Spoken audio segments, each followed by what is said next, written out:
race fans, and welcome to LSRTV's coverage of the Major Series, and we're here for the final round number 14, the Myrtle Beach 400, and we are sitting here on heat race number 1. Your format for tonight's race is as followed. Heat number 1 will kick off at the top of the hour, and then we have heat number 2 quarter past the hour. Once that's completed, we're going to the main event, 250 laps around this 0.5 mile race course. 135 miles to decide a championship on this series. Rich Whiteford joined by Trevin Valderrama, and soon Justin Prince will be leading you through the main race. Folks, this is going to be a fantastic one tonight, and of course as always Hugo Luis in the booth for us. Been a very busy season for these guys, and Mike Kelly of course leading the way at the moment to the points. Riley Thompson, Brandon Whitworth, Thomas Petersons, Joshua Kanata. I'm actually difficulty reading this tiny little font here. Buddy Petrell, Andy Banfield, Eric Smith, Jason Wallet, and of course Ross Banfield is the top 10 positions in your championship. And things are pretty close, Trevin. It's going to be an interesting run for this final one, and what a race to decide a championship. Yeah, only 46 points separate the first and second positions for this championship series. But before all of that, we do have these heats to go through. 25 laps at a 0.54 mile track in late model cars. So it's going to be really exciting to see these guys battle it out tooth and nail for 250 laps later on. But we're going to get a short little preview at the top of the hour, and then, as you said, 15 minutes past the hour. So we're going to get ready, we're going to get set, and we're going to watch the mayhem unfold with all you guys. Yeah, we certainly are, and it's going to be quite the shenanigans-filled race for us, of course, as this is short track racing. It's going to be sheet metal, it's going to be bumping and grinding. These guys are going to go at it like a high school disco. Yeah, absolutely. You know, short track racing does come with a lot of beating and banging. So if your car is not torn up at the end of this race, I don't know what you were doing, because you got to get involved. This short track race we saw last week on the real world side of things, Martinsville had a lot of bent up sheet metal. So this is going to be a lot like this. And Rachel, not to mention, it is the championship race. So it's all going to be unfolding in front of us. It's going to be mayhem. Certainly is. A couple of moments left before we head to this one and get things started here for the Major Series. Going to be a great race for us tonight. And Trevin, who are your picks? Well, looking at this right now, I like the looking of your pole sitter Eric Smith, and then your second place sitter will be currently Donovan Johns. It's going to be hard for these guys to pass each other on the track like this. When you hold that bottom line, then make your car wide in those straightaways and that kink on the front stretch. These guys are going to have to battle hard if they want to get a good position to start this main event later on tonight. It's looking pretty good for us for this first heat, Rachel. Yeah, indeed. We're going to go through your starting order as quickly as we can here. Starting on pole tonight for heat number 1, Eric Smith with Donovan Johns on the outside. Eddie Hawks row number 2 with Lonnie Fitch with Sean Veres in the third row. Outside of him, Andy Banfield with row number 4, Claude Belval, Richard McClure. Behind them, Mark McFadden, Jason Wallet, and Marshall Williams bringing up the rear all on his lonesome. Yeah, absolutely. It's a great lineup for our first heat. Rachel, who are your picks? Donovan Johns is always one of those guys to really watch out for in these late model cars. He's a short track driver in real life in the hobby stocks. And we want to keep an eye on. Yeah, absolutely. And, you know, around this track, these guys are going to be beating and banging. These laps are going to, click off very fast because it is a short track. And, you know, as you said, these guys have been through a lot, all the way from stock cars to sports cars. So these guys are excited to be in a different kind of car each and every week and show what they got. And I'm sure Donovan Johns is loving this car track combo. Certainly is, as we get them onto the backstretch now. One more corner. That safety car will pull off for us into the pit road, leaving the field in the command here of Eric Smith. Let's wind it up, boys. 25 laps of heat racing action tonight. Round number 1 of the heats will kick off right now. Big jump by Eric Smith there, leaping early, getting out ahead there of Donovan Johns, doing exactly what he has to do here. Making that move there, 45 pushing up behind Johns, up on the outside, 26 truck, sorry, Lonnie Fitch trying to get some action as well, stays too wide just behind those guys into turn number 3 and 4 on lap number 2. This is how fast it goes tonight, Trevin. These guys are staying pretty clean and green so far. Qualifying order might be integral to this. It's going to be hard to make passes. That's exactly what I was saying at the top of the hour, or at the top of the race. And you know, it's going to be hard for these guys to find a way around each other. You know, it's like the late model version of Darlington. You're racing one line essentially, and 25 laps is not enough time to get yourself a second groove on this racetrack. So you got to be quick with your actions. And you know, we're seeing single filed out so far. Eric Smith able to take this race so far 1 second ahead of Donovan Johns already, and these guys are just trying to get around each other, trying to find a different place to pass each and every lap. Yeah, absolutely are. That Lion Tamer Beard Balm, number 36 car in second place there. Got a good lead over the 45 machine of Eddie Hawks there, running in the third spot. Hawks in that Workiva machine, just leading off the 88. 88 closing in pretty closely now. Sean Verez is trying to find a way around him, but top 7 will pass through in each heat, of course, leaving us 14 drivers for the main event. So 7 drivers from this one. That cutoff line is Banfield right now in a 6 car, and he's in a lot of traffic back there. Everyone clumped together. He doesn't want to be that last car. The cutoff line, someone could pass and make it through. Of course, he's got the 3 of Richard McClure behind him, trying to get involved there, wanting to take that spot. So if I'm Banfield, Trevin, I want to get ahead as we got a loose car on the bottom. The 26 goes down, turns around, and goes to the infield. Caution will fly on lap number 6. And that just goes along with knowing where you are at on the track and just trying to get everything you can out of that machine. The 26 tries to gas it too hard off of that corner, and you know, just trying to catch up to a car in front of them, trying to get as much speed as you can out of your Monte Carlo SS, and just didn't happen for him. Not at all. He dumped that car to the inside. I've got a replay you saw just on the screen. Just low and slow, still kind of gentle spin out. Nobody else really involved there. But of course that moves him down. And of course that moves Banfield up to potentially the 6th place in the racetrack with how this one will play out. He lost a spot, of course, slowing up for the crash. You don't want to lose that. But his bunches everybody back up again. Lap number 7. We're about 7, of course, out of 25 here for this heat. And every caution just adds a little bit to the time we've got going on. But this one should play out interestingly. Of course, this brings Smith, Johns, and Hawks back together, Trevin. That'll be the really interesting part. No one's pitting. It's one set of tyres for the heats. Yeah, and, you know, I'm sure Donovan Johns loves to see this caution. I'm sure he wanted a caution as soon as that first lap clicked away, because he did not get a great restart, or a great start, should I say. The number 32 of Eric Smith just pulled away ever so easily, so I'm sure Donovan Johns is going to be keeping a closer eye on what the 32 car does when it approaches that restart box, and is going to try and stay on that door panel of him all the way through that turn. Of course, restart rules in this series is on the lead driver, so Smith can go when he wants to, and that's some of the hardest times as second place drivers to know when he's going to go, especially in these cars. The visibility isn't great. Yeah, absolutely, and you know, it's that tough thing. You know, he could wait until basically the end of the restart box, or he could go as soon as he hits that restart box. It's just one of those guessing games that you have. You just have to listen so closely to what that car next to you does, and as soon as you hear those RPMs go up, that's when you're on that loud pedal as well, and just hope and pray you can stay with him throughout that first corner, because once you're past the first corner, you got yourself a fighting chance going into that next set of corners.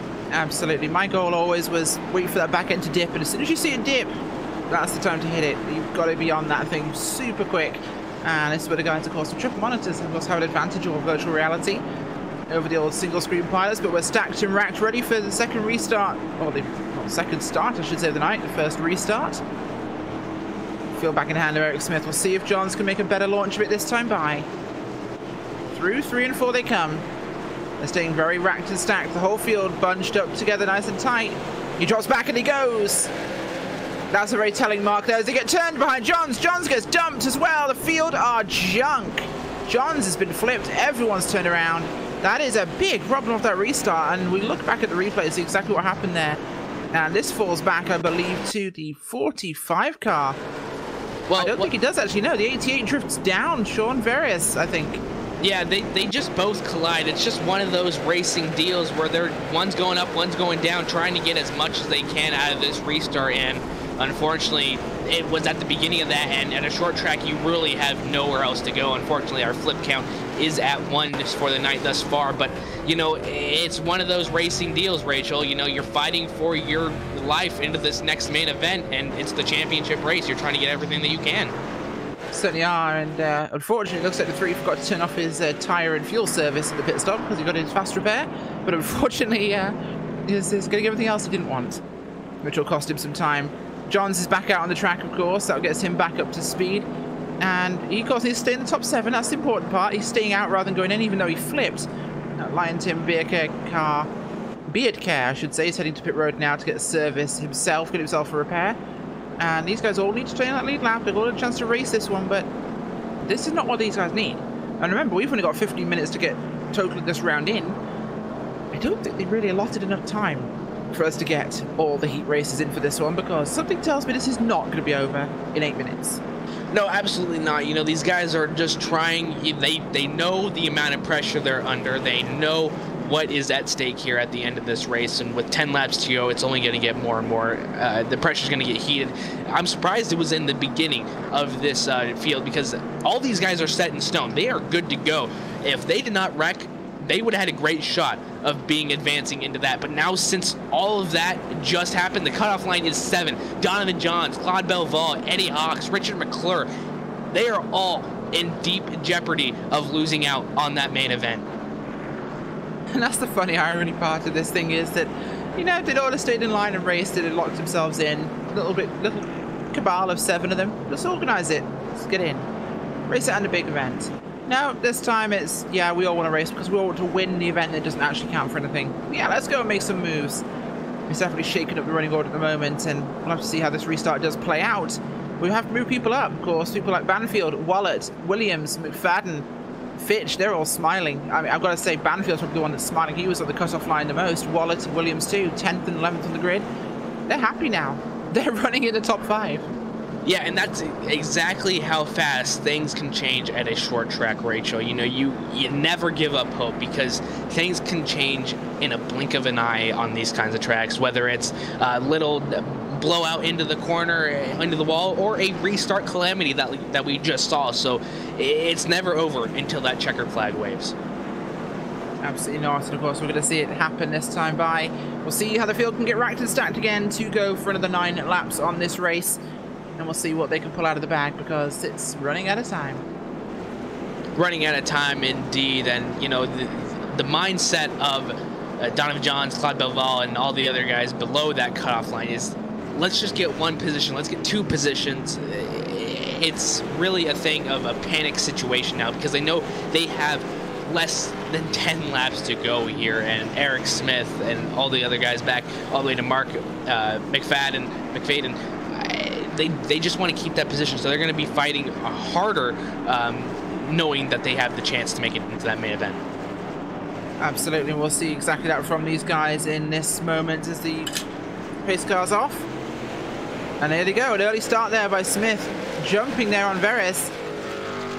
And it's a spread out start there. Well, look at the guys further back, the ones that are trying to push through this field, the faster cars, and potentially have a chance to make something happen here and what they can achieve on this restart. John's going to make a move there immediately on the 101 of Williams, who's dropped back very rapidly. He just hasn't got the speed in his car there, as we've got a fast racer coming up on the outside now, trying to do what he can do to get something out of this. He's, of course, in a good spot right now. 6th place will hold him. Got to stay there, and it's going to be 19 laps in the books. We'll have 5 laps left in a moment. Can they make this one green to the end? The laps are only in the region of 20 seconds long, so this could be over in a minute 30 if they keep it clean. You don't need to race this hard, boys. You're all kind of in the top 7 here. The people this hurts, of course, is Hawks, McClure, who's a lap down, Belval and Fitch, all are going to be out if the running order stays this way.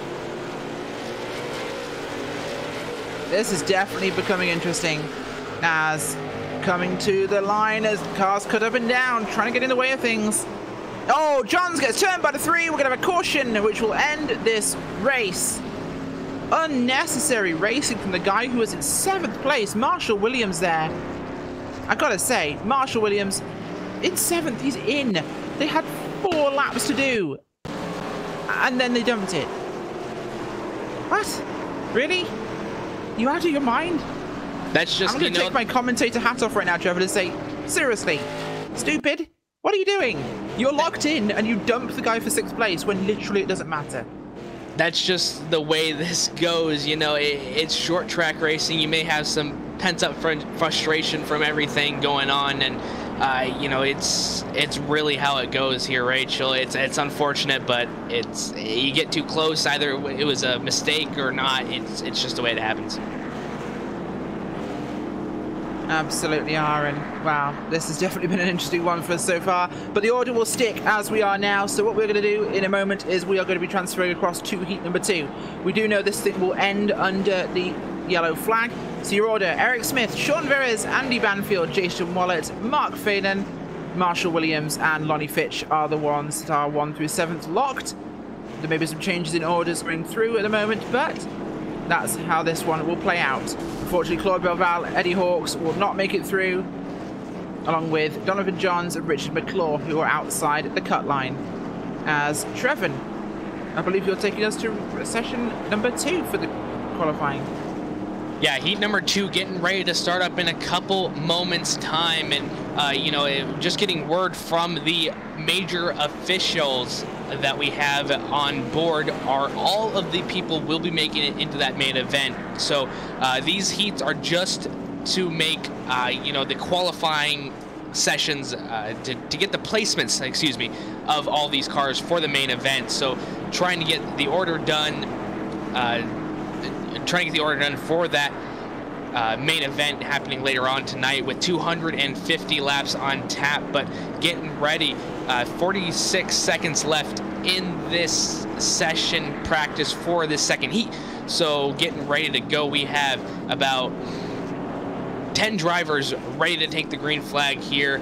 A lot of drivers getting ready, trying to get everything done to get themselves into this main event. Well, get themselves into a good starting position for this main event as we watch them all continue to practice and get their final laps in, getting ready to show off what they have here at the Major Series at Myrtle Beach. 25 laps will decide the running order for the 250 lap main event tonight here at Myrtle Beach for the 14th round of the Major Series. These guys have done such a great job all season long, and just don't want to give up anything that they've had, that they've worked for. They started off on February 4th with the classic Daytona 2.4. Steve Driscoll got the championship, or excuse me, got the win right there to start the year off, and then finished off most recently with the Bathurst 500 on October 21st. But with that, we are getting ready to set the grid for this second heat for tonight. Getting ready with Thomas Peterson on pole position. Mike Kelly will be starting 2nd. Daniel Knight will be starting 3rd. Starting 4th will be Brandon Whitworth. P5 will be Riley Thompson. P6, Terry Wellman. P7 will go to Rory Collins. P8, Brian Barney. P9, Mike Golightly. And P10 will be Josh Kanata. So down here, we saw what happened in that first heat. A lot of calamity happened early on and kept on going. You know, that's just the way short track racing goes here tonight. Just trying to get every position that you can, because you will, you know, get a new car for this second race. So if you bend up some sheet metal in that heat event, you'll be ready for. It doesn't really matter, because you will get a new car going into that main event. Rachel, who's your pick for tonight on this heat race number 2? It's going to be interesting, but I think Daniel Knight's got a good shot. The guys who start the front, the short race, it's usually going to be them. Yeah, absolutely. And, you know, we saw what happened. Anything can happen, really. But the Ford Mustang will be pulling off, and that leaves the field in the hands of Thomas Peterson, going through turns 3 and 4, getting ready to step on that loud pedal, and there he goes. What a great jump off onto that first corner. The 3 trying to get to the back bumper as well. The number 94, just such a great job done by the number 9 of Thomas Peterson, and the 58 of Riley Thompson getting around Brandon Whitworth ever so easily and getting himself into that 4th place position here to continue on. Yes, indeed, yeah, nice. Pardon me, Rachel, I'll let you finish off your point. As right now, it's been some good action. I'm here for as well for tonight's action. Already single file after this quick restart, Rachel. Absolutely, and these guys are taking it a lot more careful. They're just looking for places where they can, not trying to rush things. The first one felt a lot more urgent from those guys. This one, speed's definitely separating them out a little bit more, but they're looking for the careful passes here because to finish first, you must first finish. Yes, indeed, you have to, of course, here with the major series, of course, the oval finale here tonight. There's lots of great action coming on right now. Mike Kelly, of course, came in today leading the standings and needing to get in some good track position. He's in that said good track position with Riley Thompson right behind him in those standings. Of course, Kelly needs a 13th place finish, as talked about a little bit before by you guys, I believe, to make sure he locks himself up for the Oval Majors Championship for the Atlantic region. The question is going to be, can he make the pass right now, as it's currently at this early part of the race already a half-second lead for Thomas Peterson. Yeah, Thomas Peterson doing such a great job. Got a great jump on that first lap and was able to pull away, just keep on pulling away. Mike Kelly not giving up so easily, though. He's trying to track him down every part of the racetrack he gets a chance to. So just watching these guys fight tooth and nail, getting ready for this main event. You know, it's 250 laps later on. You got to get yourself a good starting position. Indeed, you have to for sure right now. Currently on lap 7 of 25 of this second heat. As Kelly's starting to gain a little bit of time in turns 1 and 2, but Peterson has the better launch off, it seems, compared to him for turns 3 and 4. Peterson seems to be going, Rachel, more towards where the turtles are in the curves, rather, in the corner entries. That's helping Kelly gain some time on entry the majority of the corners, but Peterson still gets that better launch off compared to that number 3 machine. Some of it's driving style, some of it comes down to how they're setting this car up, and it's really about flowing in these corners. It's about really getting off that gas, letting the car turn, and then gassing it out as hard as you can. You want quite a loose car, but something that's got a positive front end, it really helps you haul. Absolutely, for sure, right now with them separated by about 2 to 3 car lengths. Make it 4 down the back stretch right now. 53 total drivers fighting in the Atlantic split for the major series here for the Oval finale. Looking back right now, Riley Thompson currently trying to gain time on Daniel Knight in the McDonald's machine, and is slowly starting to chip away to that advantage, with Brandon Whitworth also on the back doorstep as well to that battle here, Tevin. Yeah, absolutely, and you know, it's one of those things where you're going to be trying to look for where you're at, where you're better at in each and every corner of the racetrack. You know, are you better at this spot and they're a little bit slower? That's where you got to find the advantages and where you got to take your shot with that. When you see an opening, as the 58 gets into the wall a little bit, that's going to let the 377 of Brandon Whitworth close in a little bit. You see him on his back bumper now, going to try and capitalize on another mistake that he makes. And on top of that, that's a significant amount of damage, at least in the right front fender of Riley Thompson, that will lose him a lot of momentum. And you can already see a slight bit of effect already, losing a couple car lengths alone on Daniel Knight in the lap and a half after.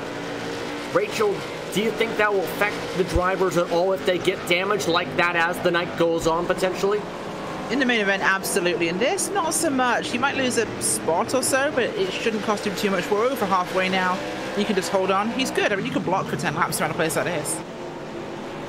Indeed, you can right now. And now Knight is still trying to play the defense because he's starting to have Thompson gain some time ahead as he's continuing to fall back to the back of Kelly and Peterson. It's a time difference between the two of about 0.2 of a second per lap around the racetrack right now, as Kelly still is struggling to reel in Peterson. Yeah, still struggling and, you know, just trying to get everything that he can. I'm sure he'd love to start on that second lane on the second row on the outside, but you know, I'm sure he'd also love to start on that second position to start this 250 lap main event. But you know, you got to think big picture. You know, we just saw what happened when you don't think big picture in that first heat. Calamity happens and you could take yourself out of that front running.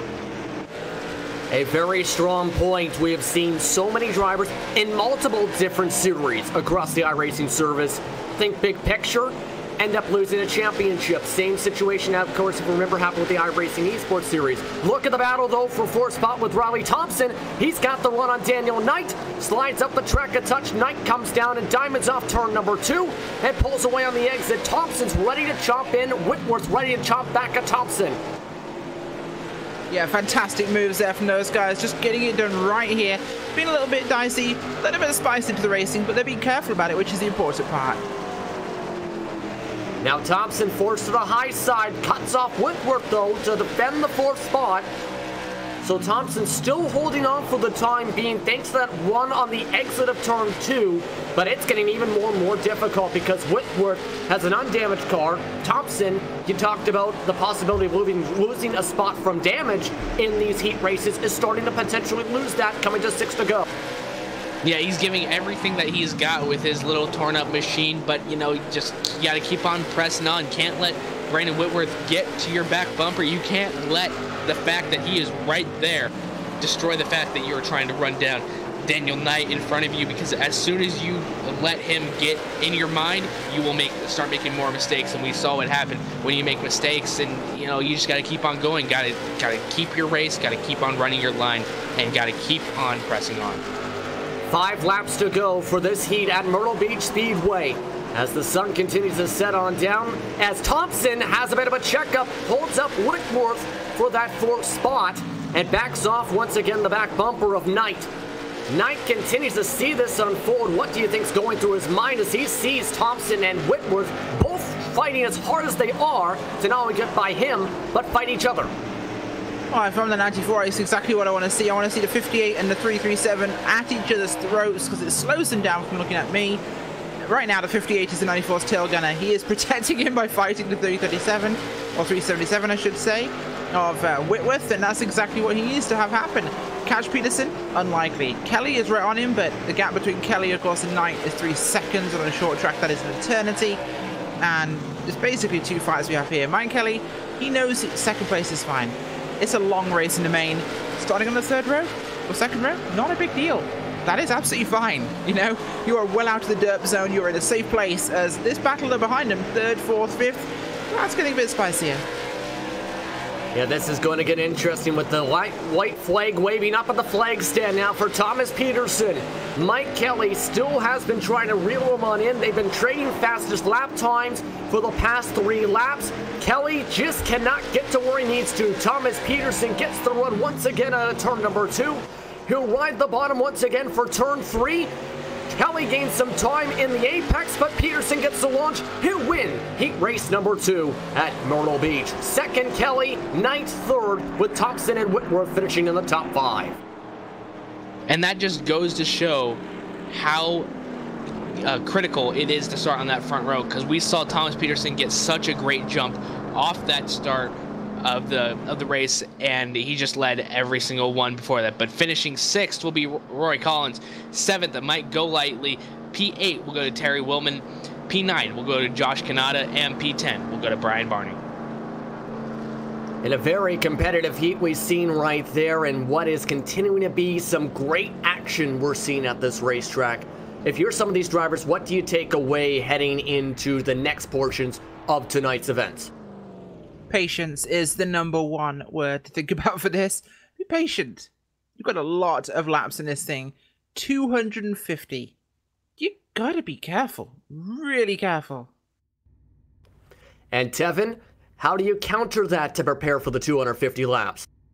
Well, it's going to be hard for these guys because they know what is at stake here. Round 14, last race on the season. It's a car track combo that we see a lot here, and it always makes for great racing. You just got to keep your head in the game and just make sure that nobody gets inside your head, because that could cause mistakes easily, and just got to keep on going. Absolutely. At this point, a lot to think about here for tonight's coverage here on LSRTV. As once again going through a couple of the results up on your screen in terms of some of the action. Again, Peterson, Kelly, Knight, Thompson, Whitworth was your top 5 for that heat, followed by Collins, Glotley, Willman, Kanata, and Barney rounding out the top 10. The drivers had some good speed that was seen throughout the heat, and we'll have to see what continues on here for tonight's action as we prepare for the rest of the action throughout the evening. The question is, who will come away with the victory tonight? 250 laps to decide who comes away in the oval finale as the Major Series champion for the tonight. We'll have to find out and see. You're watching the Major Series live from Myrtle Beach for the Myrtle Beach 400 on LSRTV.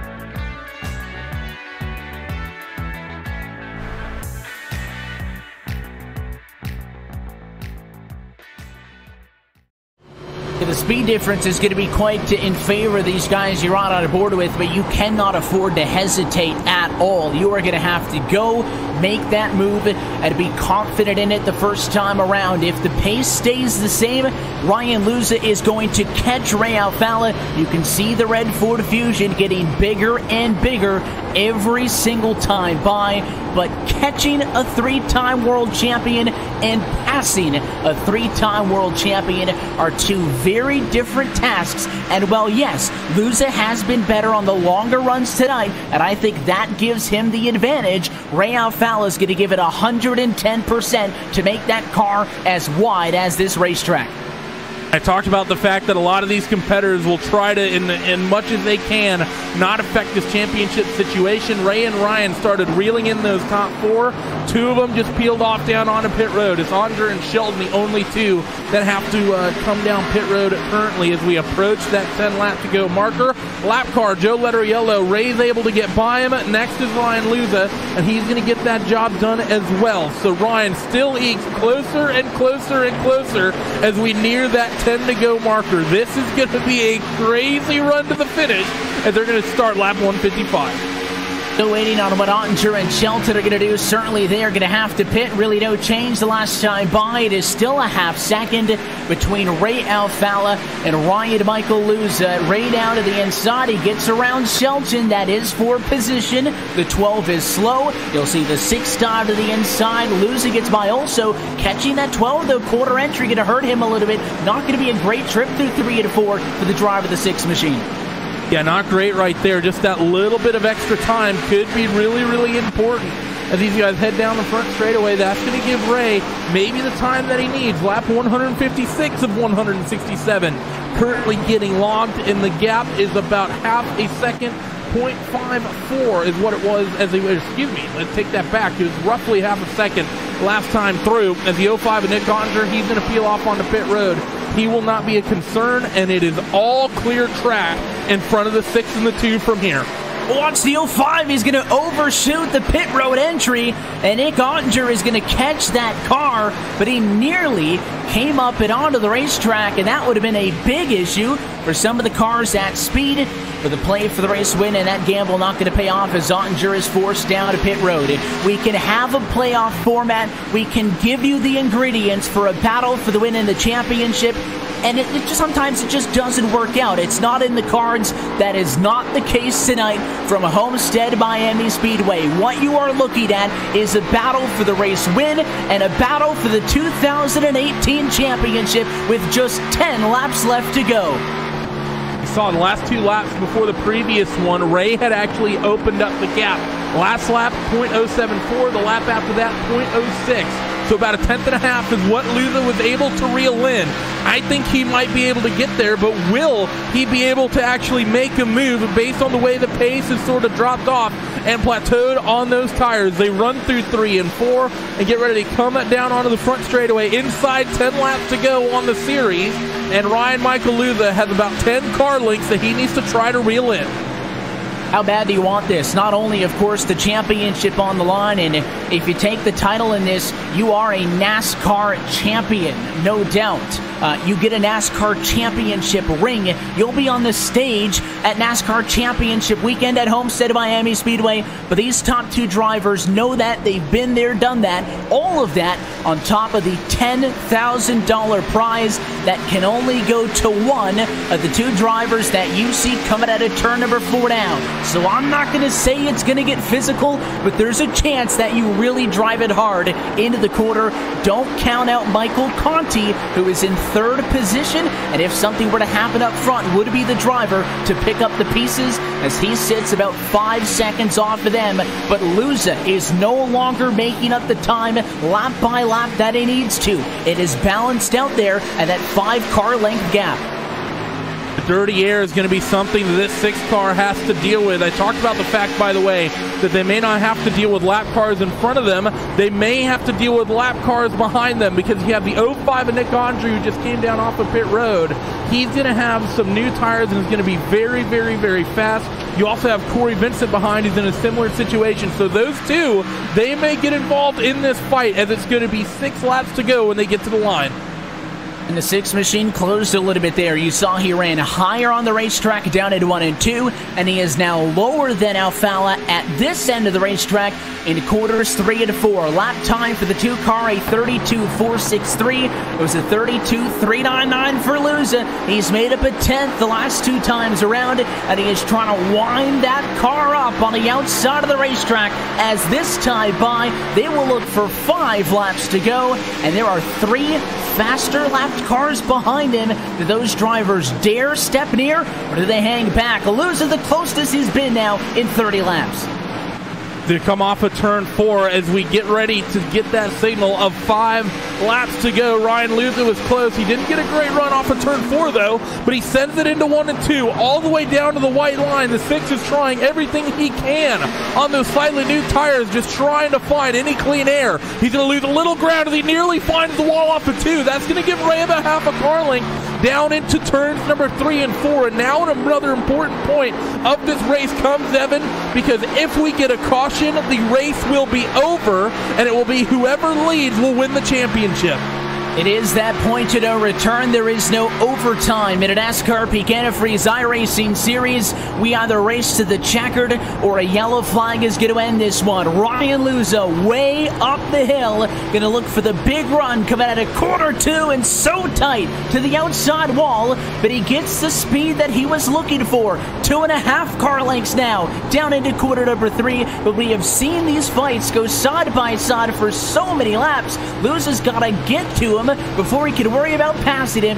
3 more laps to go from Homestead. They won't have to deal with Nick Ottinger as he lifts out of the throttle and lets Corey Vincent as well as Chris Oberlin through. I don't think those lap cars in the background are going to be a factor. They're just going to sit there and do their own thing. They came off turn 2 right now, down the back straightaway, advantage to the 2 of Ray Alfala still. Ryan Luza will reel in a couple of car lengths still on the entry into 3 and 4, so Ray still has the advantage off. Ryan has the advantage on, so if the 6 car can find some way to pull alongside onto Ray Alfala, I don't think there's any way Ray will be able to hold him off until the exit of the corner. But with just a lap and some change left to go in 2018, there is $10,000 on the line, 2 laps to go, and $10,000, 0.2 of a second separating it. Ryan Luza has been the best car the last couple of laps, but he is not the best car by enough. He's going to have to figure something out. For the penultimate time through quarters 3 and 4, they look for the white flag on a race, and a white flag on 2018. 1 lap to determine the championship, as Ryan Luza still needs a car length and a half. He'll once again go to the outside. The 6 to build up speed. Alfala good in the center. Here comes the 6 car. Where does he put it? Into quarter number 3. The car length is going to be just 1 into the final time. The 6 drives it in hard. He looks for the bumper of Alfala, but he is not going to get there in time. The 6 can't stay in the gas, and Ray Alfala is a 4-time champion of the NASCAR Peak Antifreeze iRacing Series. What a final lap. What a final 2 corners on 2018. It was probably the 2 worst corners from both of them. Ray knew that the 6 was likely to send it, was going to look for the bump and run, so Ray dove it in a little bit deep, and of course Ryan sent it for, this $10,000 on the line. It's one of the hardest sends you're ever going to do in your iRacing career. They were both all sorts of sideways coming off of turn 4, but in the end, 3-time becomes 4-time here, and he's going to come onto the front straightaway and probably do one of the sweetest burnouts he's ever done.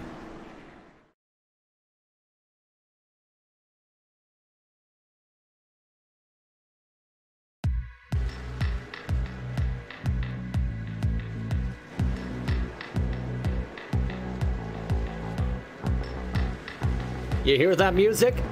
That is just how intense tonight's racing is going to be here tonight for the Major Series at Myrtle Beach.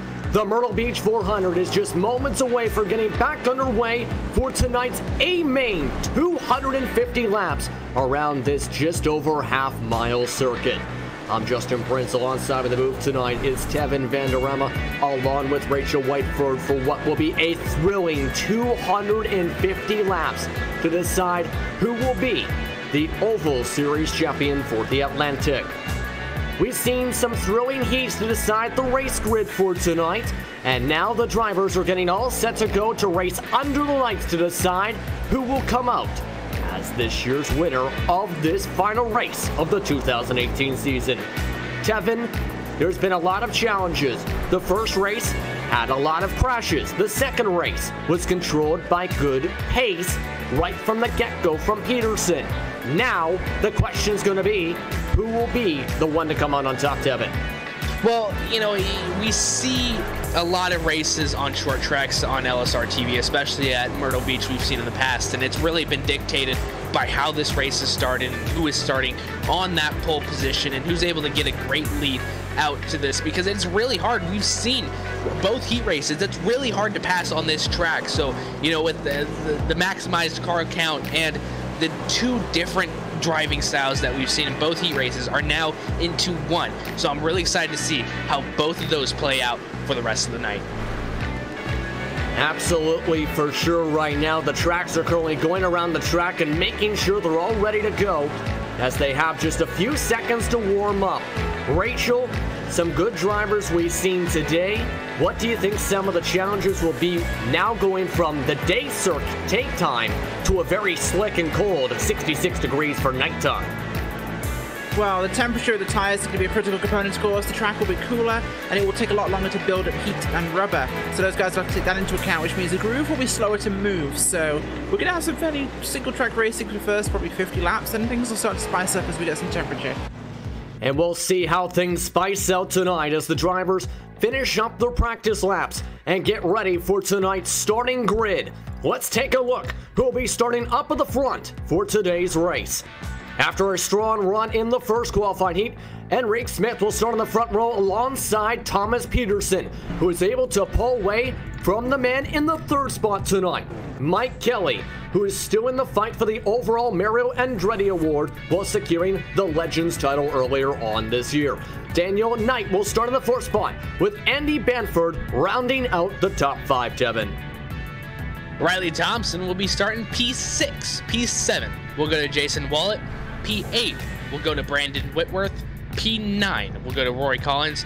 And P10 will go to Marshall Williams. P11 tonight on the racetrack, of course, for these guys will go to, once I get this grid in order, it's going to be Lonnie Fitch with Mike Go Lightly behind him. Terry Wellman in the 13th spot, Claude Belval in 14th, with 15th place being Joshua Kanata. And I'll finish up, he's already got 4. Eddie Hawkes in 16th place, Brian Barney, Donovan Johns, after his crash in round 1, along with Richard McClure in 19th and last.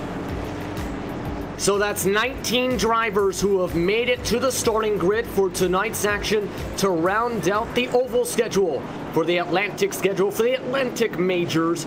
Talked about what to expect in terms of some of the old track, of course, some of the trends with this racetrack. Now, who do you feel are your favorites? Real quick, we would start with you, Devin. Well, I really like Thomas Peterson. He was able to get out to the lead and maintain that lead against the second place driver in heat number 2. But we also have Eric Smith on the inside, who has a great restart position and great starting position, should I say. He's one to get the job done. Of course, for me, I think it's probably going to likely be Eric Smith. He's been very fast, but Mike Kelly has a lot on the line. I think he's going to be the one that's driven to do something here. The pace cars off the track down into the pits. Eric Smith will be on the bottom in the 32 machine to lead them to the green restart zone. While Thomas Peterson on the outside. Smith is off and away. We're underway for the Myrtle Beach 400.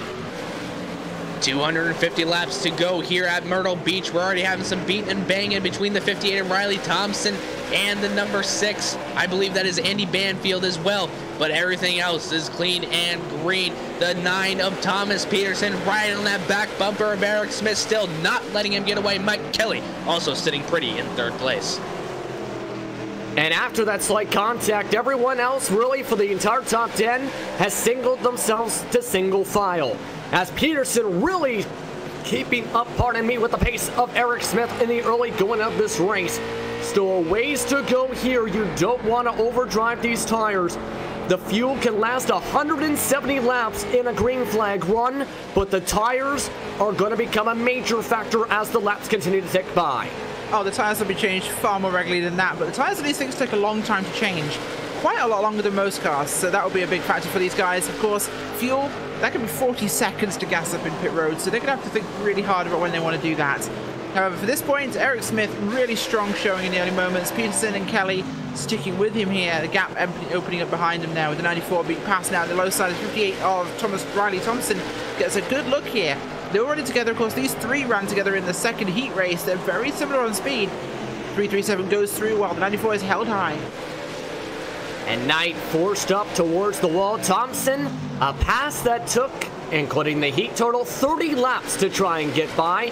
Whitworth will also try and follow on through. Banfield, who made that contact with Thompson at the start of the race during the first lap, will now try and follow through. Just gets underneath Knight and forces him up high. He'll drop himself all the way back to 8th. But look at what Willie Collins is starting to do in the 35 machine. Started off 9th in the work of a kinetic racing machine. Already starting to quickly gain a bit of pace on the racetrack. Collins right now in the top 5 fastest cars so far. And that's exactly what happens when you get stuck up in that high groove. You know, you see Daniel Knight just lose a bunch of positions, starting 4th, currently sitting 7th. You just lose so many positions. He's going to try and fight back on Andy Banfield right now into turn number 1, but just going to lay off and keep on logging those laps because he knows he has so many more to go. And, you know, you just got to make sure that you're going to be running. Now, we had 25 laps in those heats. That wasn't enough to get a second line going. Maybe to 250 laps, we'll be able to get a second line going and see a little bit more racing later on tonight. And Banfield's starting to get really tight, it seems, on the exit of turn 2. He does have that rear end damage on his car that's keeping Knight at bay, but is allowing Whitford and Thompson to pull on away. Meanwhile, the rest of the top 3 is essentially pulled on away, as now the field, just 10 laps into the race, has just really split themselves into groups, either car groups of 2 or 3, in just about the entire top 8. Collins is the only driver running alone as the caution flag comes out for an incident in turn 1 and 2. Barney involved in the wreck as well as Belval, pardon me. Absolutely is. That's not what he wanted to have happen at this point. Claude Belval there, the 56 car, just awkward positioning for them. It was side-by-side racing there. Comes down, taps 391. 91 doesn't really give him much room, gets turned in sideways. 391 hits the inside wall, so 56 just narrowly misses it. Wow, that was super close for him, but he backs it into it anyway, just for good measure. So, they've got to be careful. We talk about this being an endurance race, it really is. You've got to be very generous, actually, the first maybe 50 to 100 laps here, because you've got to have a car to make it to the end. 250, otherwise, what's the point? Absolutely, and they were very close to, if they didn't lock it up, both of them as quick as they did, they could have added significant damage to the cars. They're able to both, it looks like, get away with minimal damage as the drivers head towards past the pit exit, and looks like everyone electing to stay out on the racetrack for now. That gets to a quick point involving that, because there is the risk, let's say, you take the gamble going in the pits to get some tires, you have the risk of falling a lap down like we see at a lot of short tracks like Martinsville and Bristol while pitting. Yeah, I think it's a little too early to come in for pit stops right now, but, you know, we can see this later on, and you're exactly right. You know, it's going to be a little tough to see how these guys are going to do, really what strategy they're going to plan on for this rest of the race. And, you know, it's going to come down to probably tires and trying to get everything you can out of that restart. So, you know, I don't think that we're going to be seeing, you know, a lot of drivers come down at once. You're probably going to see maybe a few drivers here and there, but, you know, these drivers are going to try and get everything out of their cars that they can, and pressing it a little bit too early on can make yourself get a little bit out of order. It definitely can right now. Not a single driver ducked down to the pits. Currently, Mike Kelly already reminding drivers in the 3rd spot, do you have to hold your lane before the start and finish line for the restart? which Eric Smith will start on the inside for the restart. Peterson on the outside for the first row. Kelly and Thompson third and fourth. Whitworth will start alongside Banfield in the third row for the restart. Pace car is off as they get ready to get back underway for lap number 15 of tonight's action. Smith once again the control car. He's off and away right at the red dashes as we're back on a racing once again for Myrtle Beach. Fantastic start there. The guys all bunched up for this one, of course, and this is something we'll see all the way through the race for every single caution we get. That bunching up of the field when they have to separate out in racing conditions gives everyone a chance to really make a move here, but patience critical these early days here as the leaders really separate out fast side by side for second place. That's just going to help Eric Smith get away. Oh, around he goes. Peterson triggers the caution. That leads to a bump and bang with Whitworth. So Whitworth's got heavy front end damage. Either way, the caution is out with the side spin with Peterson. Yeah, you can just see that happening and coming to fruition the whole entire restart because they were just running so close and so hard. It only takes one little tap, as we just saw the number 9 come down a little bit on that number 3. One little tap and he went sideways, and unfortunately the 37 was just at the wrong place, wrong time, not only bumping but also going over those turtles. And Kelly had seen that opening right from the restart. They were side by side for the entire lap heading into turns 1 and 2 before that contact. It looked maybe of a case that that Kelly was trying to push him up the track while Peterson was trying to think that he was going to go down more on the entry. It's possible, but those sort of miscommunications always happen. We're going to always see this when people run side by side here. They don't give English. They don't give each other enough room, which is, of course, the big mistake. And a little bit of tap, especially with the track being this cold, that's going to be a major thing for them because there's no grip. Yeah, the average track temp right now is just 67 degrees, which is ice cold when it comes to stock car tires for sure on the racetrack. And now that's going to become a big question with Whitworth. He took a huge hit to the front nose running into the back of the number 9 car. We talked a bit about how damage could become a factor during the heats versus the main. Now it's going to be a question to me, how is that, with that so much of it on the front nose, going to affect his car as the race goes on, not just temp-wise, but overall? Well, you just got to keep your eye on those pressures because we saw a huge hit for that number 377. So, you just got to be careful with what you got your stuff, got the stuff under you, excuse me. Just got to make sure you watch that. If you see that temperature going higher and higher, you may want to think about backing her down because you want to finish this race, obviously. You do not want to retire yourself early. So whatever has to be done, do it. You don't want to be... continue on when you see that red light and then eventually blow up in front of everybody else and maybe cause another wreck. But with that said, everybody else is doubled up. Justin, ready for you. Eric Smith is going to be on the inside for this restart. This time, Mike Kelly has to go to the outside after making the pass on the 9, which led to the contact. Thompson and Peterson are in the second row with Whitworth and Banfield in the third row. They'll head off to the restart zone. Smith each time has gone the second they reach the first red dashes. He goes even earlier this time. He's off and away into turn 1 single file as we're backing away from Myrtle Beach. Big dive by the 3 on the higher side will lock himself second place. Nice move there by Mike Kelly, and this is why I said he'd be a threat. He's got the points lead. He needs this result tonight. As up top, the 9 managing to hold what he had there. Peterson going around the 58 as well. 58, Ryan Thompson just really slowing down here. 337 getting back towards him. 94 was... Oh, up he goes. Problems. Into the barrier goes the number 9 car, Thomas Peterson, going all the way back to the field here, losing spots like an absolute hemorrhage. And he drops all the way back through the field because of that what appeared to be wheel hop to 8th spot, potentially even worse. Just ended up having that wheel hop in the entry, sends him up into the wall, and now he's all the way back because of that one mistake to the 8th spot, possibly back to 9th with drivers on his heels. Yeah, you can just see the number 45 and 35. That is Eddie Hawks and Rory Collins on his back bumper, getting ready to pounce, seeing that car limping around. That could just be a combination of what just happened to Thomas Peterson of... Oh, trouble, backstretch. And it's Collins. He was right behind the battle there, too, who was on the outside of his teammate heading into turns 1 and 2. but on the exit makes contact with Terry Wellman to bring out the third caution of the day. Yeah, might be seeing a couple of these all race long, and every restart we have, of course, bunches him up. Cautions breed cautions. The tighter these guys are racing, the more likely we are to have collisions. The more spread out they are, the less problems. And these guys need to realize we're on lap 25 here of 250. We're a tenth of this race down. Come on, we've had like 3 cautions now. Perhaps relax?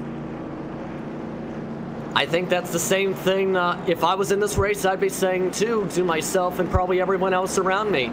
Because this is to the point where it's already 3 cautions within 25 completed laps so far. That spin puts Collins dead last, 19th, because of where that spin happened for him. With Collins being the Sportsman Athletic Champion, this is going to be very hard to try and work back to where he was in the top 10 here, Tevin.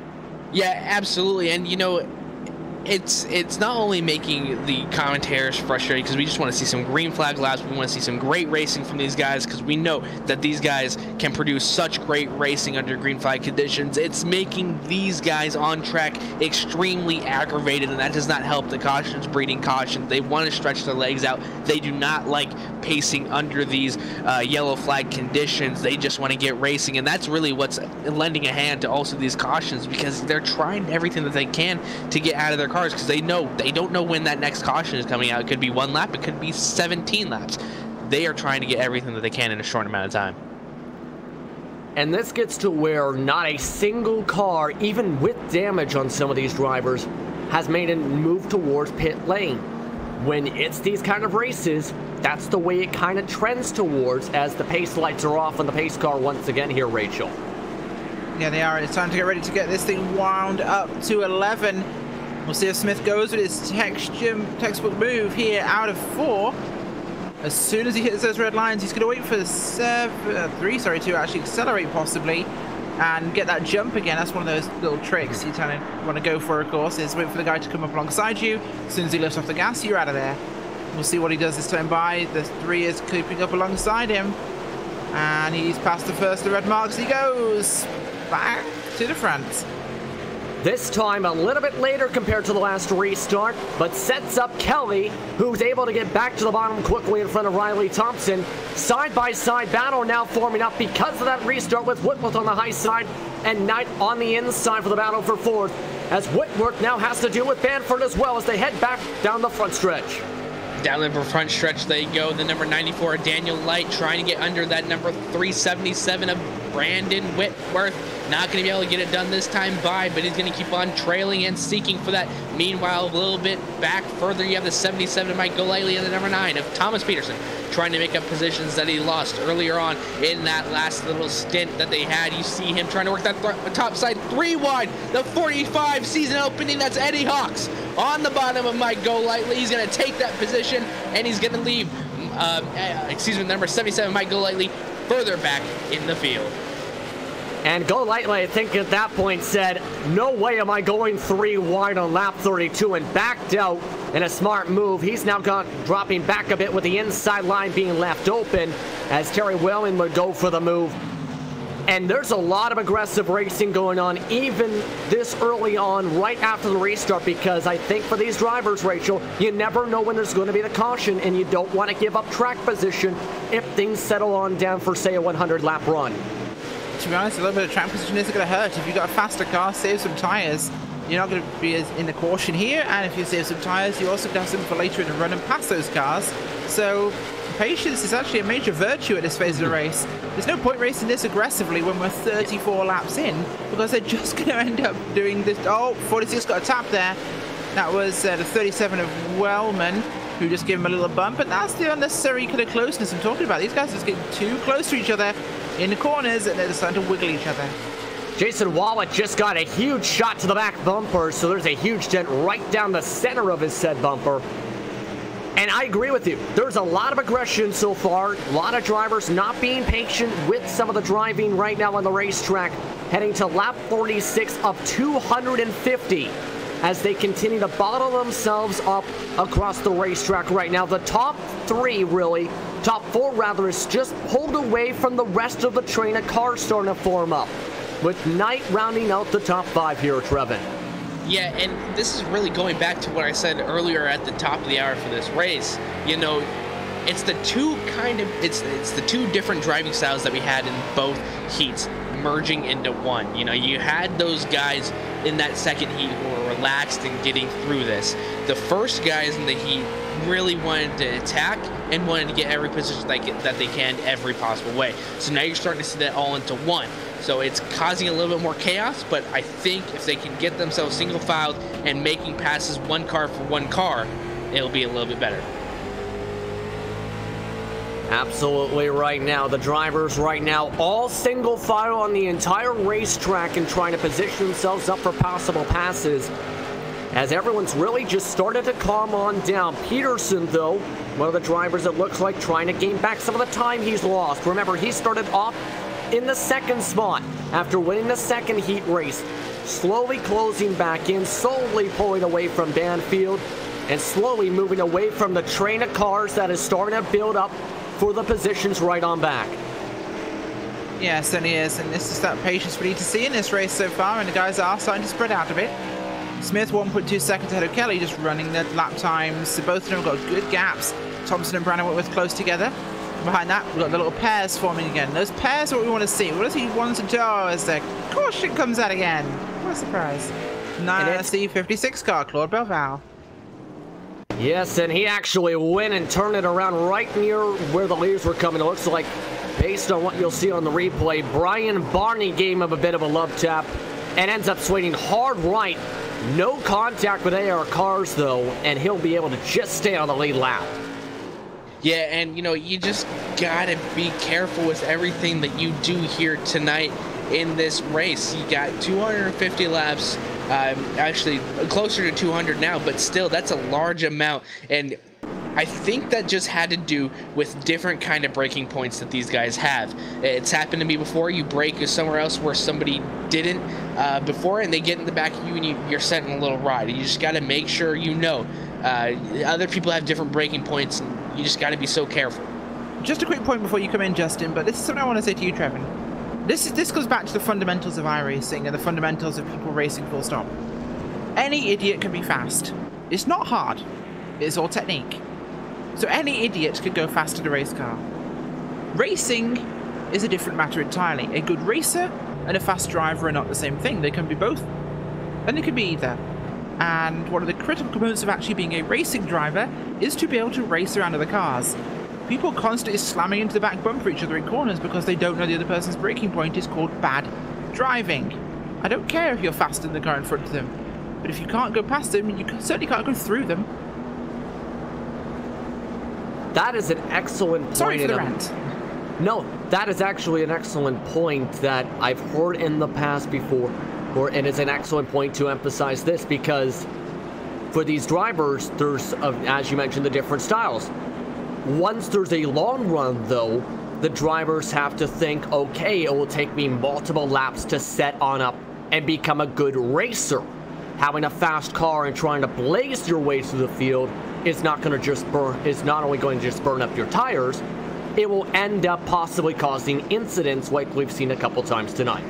No, you're absolutely correct. And, you know, you just got to make sure that you're aware of the situation, and, you know, you got to be a great racer to get around everybody here tonight. It's going to take the best racer here tonight to win this race as they keep on forming up and getting ready for another restart tonight. We'll see how they take this stretch of a green flag run for lap 46 coming in, as Eric Smith on the inside once again, Mike Kelly on the outside. Riley Thompson once again in the third spot has been letting Kelly in as the green flag's back out. Smith again takes off and already up to a car length lead. Kelly able to get down before even getting to turn one as the fight is starting to build up with Knight and Whitworth for that fourth spot. A lot of bunching around Banfield in the sixth in that Matco Tools machine over there. 45 up on the high side, drops back. Oh, catches the wall! Oh, gets turned into, but stays straight, so no caution, realistically. That was a little bit of ignorance on the racetrack there, but they keep it roughly in the right direction. That was super close. That was extremely close, and it looked like he was trying to keep it up towards the wall to make sure it didn't swing across the track, and now significant damage on the right front, right on the fender, to the point where the fender is bent above the tire, and the tire seems to be angled a little bit more in with the camber, so significant damage as he's going back to 14th Trevin. Yeah, it's going to be a little bit more difficult for the number 45 of Eddie Hawks to drive his car, but it's still going straight. The racetrack safer, or the racetrack wall, really saved him and saved his race and saved us from going to a caution. The 26 of Lonnie Finch just caught the wall a little bit but kept it going straight. That's going to give the number 45 of Eddie Hawks a little bit of a saving grace as well from losing that position. And now it's time to get to where patience is, because that damage, you can see it down the straights, is affecting Eddie Hawks and losing him at least a 10th per lap compared to his teammate right beside him in Rolly Collins. So now Finch, after making the contact, needs to find a way, it looks like, to get to the bottom line, to get along behind the wall, to be able to get by the slower car at the back of the field. Yeah, that's what he could do with doing, and just needs to be patient at this point. He'll get a caution, he'll be able to get some of this damage repaired, and he's just going to have to wait for it, because everybody at some point is going to be preparing something. If you come out of this race at the end with absolutely no bodywork damage, you haven't been racing. Yeah, and right now, let's go up towards the front as that continues to sort itself out, because Riley Thompson is starting to feel pressure from Brandon Whitworth. They were locked head-to-toe, it seemed, during heat race number 2 tonight, and they are back together once again, trying to battle for that 3rd spot. Yeah, Brandon Whitworth has been on the attack all night long. We've always seen him up against a bumper at some point or another as a caution comes out on the track. And the caution is for Donovan Johns, who spins out, it looks like, in turn 2. In the case of this time, it looks like a self-spin, where it looks like the car might have just bottomed out here, Rachel, and led to it snapping to the left. I believe so, it's possible. I mean, this sort of thing can happen, but it's just one of those phases in racing where you've got to be careful with the car, because you start to get the tyres a bit too warm and they get loose. And we're on lap 54 now, so not quite at the tyre point yet. I'd say probably 150, you can probably make it on tyres for this, but it's going to be tight if they pull that one. But it's more of a fact that you've got to be careful with the car. It will start to get a bit spicy on you, especially as so many cars running around. And start to pull out the strategy cards, everybody, because Riley Thompson is the first and only driver so far to head to the pits. Yeah, watching him down pit lane, his right sides are up. He's definitely getting some fuel. We'll see what he does with his left sides. We're going to get a good look at how long it takes for him to get tires as opposed to everybody else that is pacing around the track. We'll see where he comes out. And Donovan John's also in getting tires, which is a good call because he has lost quite a bit of rubber off of that. And he comes out well in front of the field. Correction with Johnson. It looks like he might have missed a stall. He went directly right through the pits rather than going to get the tires. Thompson's out of the way. Hawks just had to stop and I think fell a lap down here. So he did not beat the pace car out while being at the back of the field. So we have our first lap down car of the race of Eddie Hawks for the field today, and had to get a little bit of repairs done, remember, on that right front. And now he's making a charge. It looks like he stopped at the pit exit and now is off and away, and now gets to stay on the lead lap in a bit of a confusing sequence for the split second, pardon me. Yeah, that's something I'm not quite sure about, why he waited that long, but it seems to work for him. And right now, all the drivers continuing to cycle themselves right now behind the pace car again. We're back to 1 to go. So now we have two drivers really on fresh tires, Riley Thompson, Eddie Hawks. And then you have Donovan Johnson at the back. At the front, everyone else is still on the same cycle of tires, with Smith and Kelly still 1-2. Brandon Whitworth will cycle to 3rd. Daniel Knight to the outside of 4th.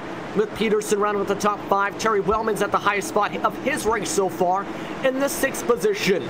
As Smith holds them up this time for the restart, we're off and away once again for Myrtle Beach. And that restart really scrambled up Banfield in the middle of the top 10. And the number 9, Thomas Peterson, back up into the top 5, I believe, if I can count correctly. But, you know, I'm sure Eric Smith is loving all these restarts. He's just getting to keep on making Mike Kelly go into a guessing game, but behind him they have Brandon Whitworth and Daniel Knight fighting side by side, going in the corner. Number 9 tried to make it 3 wide for a second, but thought better of it.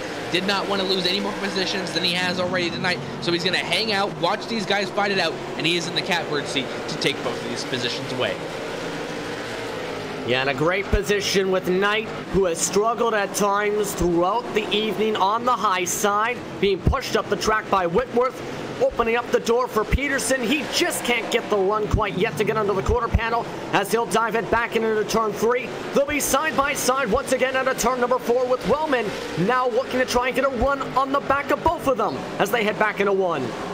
Yeah, Peterson making some good moves here, trying to get underneath the 97.4 there with the 37 behind him. And while you get forced up on the high side, it's like on the outside at Martinsville. It's going to cost you a lot. You want to get down as soon as possible. That second groove really does not exist at the moment. So 94 feeling very cold and alone up there. And if the 65 can get right to the bumper of Wellman, he could also get himself through here. That could be devastating for the 94. And that is Richard McClure following on behind Wellman, ready to pounce as Daniel Knight leaving the bottom still open. Wellman cuts underneath, pushes up Knight up the racetrack. They'll go back to single file. So Knight stops the bleeding at 6th spot for the time being, as that has allowed really the top 2 to just take off and pull away again. Yeah, we've seen this all night from Eric Smith and Mike Kelly, all season, actually, from both of these guys. And they are continuing to show off their dominance here at Myrtle Beach Speedway, just 64 laps into this race. Brandon Whitworth trying to give everything that he's got, but still over a second behind from Mike Kelly and Eric Smith. And he's running about exactly even, in fact, with Mike Kelly. So now that he's away for at least for now for a driver like Thomas Pearson, do you think he'll maybe be able to focus enough to try and gain some time back on Mike Kelly if he can here, Rachel? And if so, how much of a focus does he need to have to make sure he gets these lines correctly to get back to Kelly? If you're running up at the front, you can afford to just run fast laps. You can afford to run the best line rather than defending. And it's the sort of place where you need to focus on running smooth laps and saving the tyres, because they will be a huge benefit later on. If you have them and the guys in front of you don't, that's everything. And it looks like someone ducked down into the pits. Mike Golightly is now into the pit stalls in the number 77 in the middle of the green flag run. And it looks like he will park his machine. It looks like possible issues that happened starting out of turn 2 that have now ended off potentially his day here. Yeah, and you know, you just got to keep an eye on that. You got to watch everything that's going on and continue to press on. But you know, it's a race where everybody's going to try and get everything that they can. The number 65, Richard McClure, diving deep below the number 94, Daniel Knight. Got a little bit of contact in that turn number 2 corner. Everybody stays straight for the time being, but that was an aggressive move by the number 65, Richard McClure. Really aggressive and still trying to get towards the fight. Of course, his teammates up at the front as he gets it loose on the entry. Barely able to save it. Now it's loose again. Now it's swing to the right. This will bring out the caution. Jason Wallach collected. And this will cause a melee down the backstretch. Hawks involved. Finch involved. And what was a huge overdrive of the corner. Oh, that was insane. He went in super hard, tried to correct it, tried to grab the car, and it, of course, snaps out to the outside. And that's one of those. You just try. This is something, I don't know why these guys don't seem to know this one, but when you're literally that sideways and you're trying to correct it and hold a slide, this isn't Tokyo Drift. This isn't some sort of street racing simulator where you can hang it out there and get that Eurobeat playing in the background. Stand on both pedals. It will straighten the car out. They don't seem to remember that one. I don't know how old that trick is. It comes from the very first days of iRacing. But it works. No one does it. They just try and counter-steer. And off they go. Yeah, and it looked like he was going to save it too at one moment. Then it would start shifting back again before that led to the collisions. And now that resets the field again. Multiple drivers electing to go in pit either for damage repairs and or tires. Banfield, Wallet, Williams, Benval, Johns, and McClure now all in the pits, with a couple of them now potentially going a lap down here on the charge to get out of the pit lane. It looks like everyone but the number 56 of Belleville and Johns will make it out before the pace car. The 56 will be waved by the pace car. Johns will fall down to another lap. Yeah, it's just where you pit and how fast you can get through that pit stall and through that pit cycle, because you cannot have any mistakes going down pit road, especially as long as it takes to go down a pit road like Myrtle Beach with a Monte Carlo SS here tonight for the final round. But Eric Smith is loving to see all these restarts because he's going to keep Mike Kelly at a guessing game here. He's never gone at the same position twice. He's always keeping Mike Kelly guessing. Mike Kelly was able to keep up for a moment last restart, but still, Eric Smith edged him out going into turn number 1. And keep in mind, Riley Thompson pit on the last caution cycle. He's all the way back up to 8th once again, in part because of the incident down the backstretch. And he's a part of that points battle with Mike Kelly, that number 3 machine. Mike Kelly needs a 13th-place finish or better, of course, to secure the title tonight here at Myrtle Beach. Well, Riley needs to get a victory to keep up any sort of pressure. Of course, Riley came in today with a 5-place grid penalty for last lap events at Bathurst. But anything can happen at this point with the standings as they go back to 1 degree. I will say, though, the Riley incident at Bathurst, that was the car that took a battering. It looked like a junker, essentially, a write-off. That he was desperately still trying to lap it around for the last 3 or 4 laps, whilst it was essentially something he probably should have gotten out of because it might explode at any second. I'm trying to describe it best I can. It looked like, without being offensive, yeah, green flag. Green flag is out, and yes, gotta figure towards that way at this point. The top 3, meanwhile, have a good restart. Peterson goes back to the 4th spot. Well, Knight is back to Lonely Land to the outside. He'll wet by Wellman for that 6th spot, fall back to 6th. Well, Thompson is ready to make the charge back on Knight once again. And there were 94 of Daniel Knight really having to struggle fest on that outside lane every time he gets caught up there, trying to get down to that bottom lane, but every time he tries, there's always a car there. Thankfully, he's down right now, but we got a good battle shaping up for the 97, I believe that is, of Josh Kanata into the outside wall a little bit. Roy Collins able to take advantage of that, keeping it straight for the time being, or excuse me, that's the 391 of Brian Barney taking advantage of that little misstep, but also have Roy Collins and the number 45 of Eddie Hawks duking it out behind them. And Hawks slides up the racetrack, meanwhile, opening up the door for Collins on the bottom side. As it looks like Hawks will try and outbrake him, pushes up the apex once again, and still trying to defend hard on the outside. Gets the run he needs to, and his teammate lets him back in the line to keep the what appears to be the 10th spot. It is the said 10th spot. Yeah, nicely done there. Does exactly what he has to achieve at this point and keeps it in position as the front end really spreading out once again. Mike Kelly staying fairly close, 0.6 of a second to Smith, but Smith super strong at the moment. Whitworth and the 9 of Peterson and Wellman all staying fairly close. I must say though, we've talked about damage on race cars. The 9 of Peterson has got some significant damage from hitting some of the walls. He's got great speed, so it's definitely from a track. It's a track than it is an aero track. Yeah, right now in terms of the leader, it is 0.3 off compared to Smith. He is right now the only driver running in the 19-1 still, but they're keeping him more in check, it seems, compared to the last restarts. They're keeping themselves close, and Mike Kelly is now having the drivers slowly reel him back in compared to when he got to almost a 2-second advantage, it seems, at some points, down some of the straightaways. Yeah, you just got to watch out for that. You know, you got to make sure that you're keeping your stuff good behind you or below you because you know these tires are starting to scream a lot. But, you know, you got to make sure that you're also keeping a good distance away from cars behind you and keeping a good distance from in front of you while also finding that right sweet spot for your tires. There's a lot of things to manage while you're a driver, but this is why these guys are doing it. They are the best at what they do here at the Major Series. Yeah, they're right now the best of the best, trying to continue on to get some points. That number 56, remember, who just beat his way on the pace car? I believe he just might have blown up in pit lane, so his day potentially might be done. He's gone down the pits twice during this cycle already.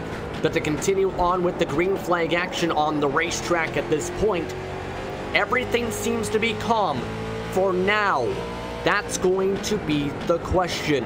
For Thompson, with the freshest tires on the racetrack, that has to be what's going through his mind right now and slowly gaining time back on the rest of the grid.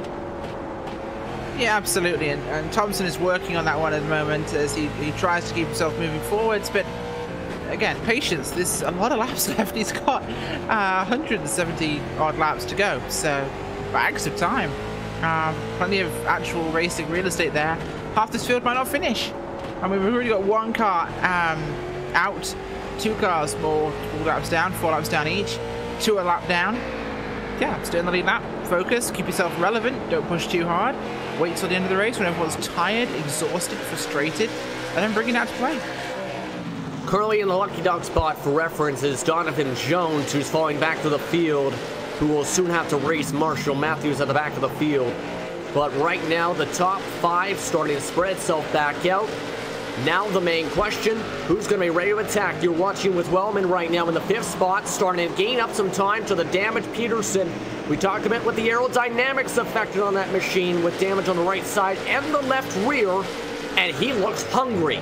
He's been continuously making gains every single restart in that Camo Ford Fusion Monte Carlo mixture.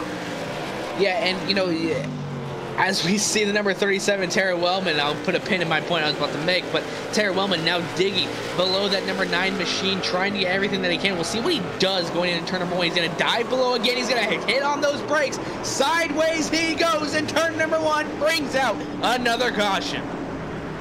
And that would be too much brake bias while trying to do too much to bring out another caution, as he will turn around the racetrack and just get in front of the pace car. We're looking at that detail.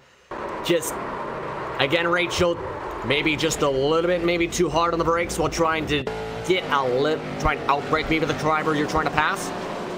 Could be that his tires are starting to go away and he's trying to basically flick it into the corner, which is a bit of a technique sometimes where you kind of brake and then you're kind of turning it in as you go.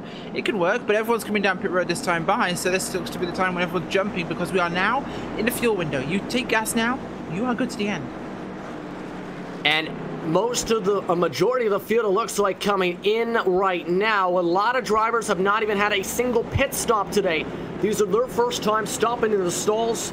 The average pit stop time has been around 13 seconds, give or take, for some drivers so far tonight. Everyone up and trying to get the 4 tires in fuel to make sure they get to the finish. But a lot of others have either stayed out or stayed out an extra lap to make sure they didn't fall a lap down here, Trevin.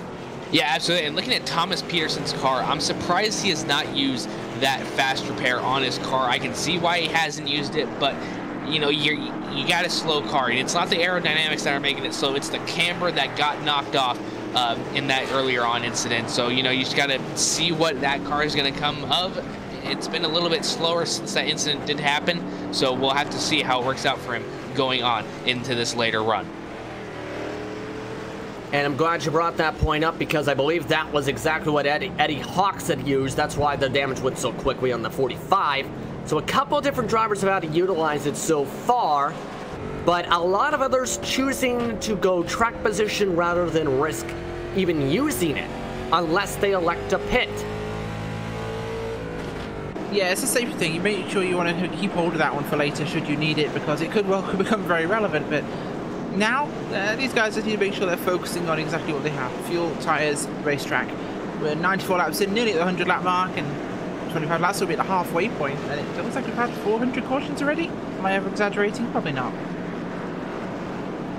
Thompson, as part of things going on, had pit a second time, is now the 2nd position on the racetrack. Might have played some strategy because he had a 10-second flat pit stop. The rest of the field, at least 20 seconds or more. Remember, Thompson had pit a couple cautions ago, so he may have taken 2 here.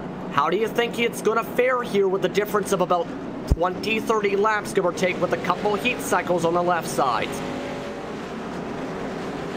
Well, you know, you just got to start gambling. You know, it's still over halfway to go, but you're seeing the kind of racing that's happening here and how hard it is to pass. You got to start making different kind of moves.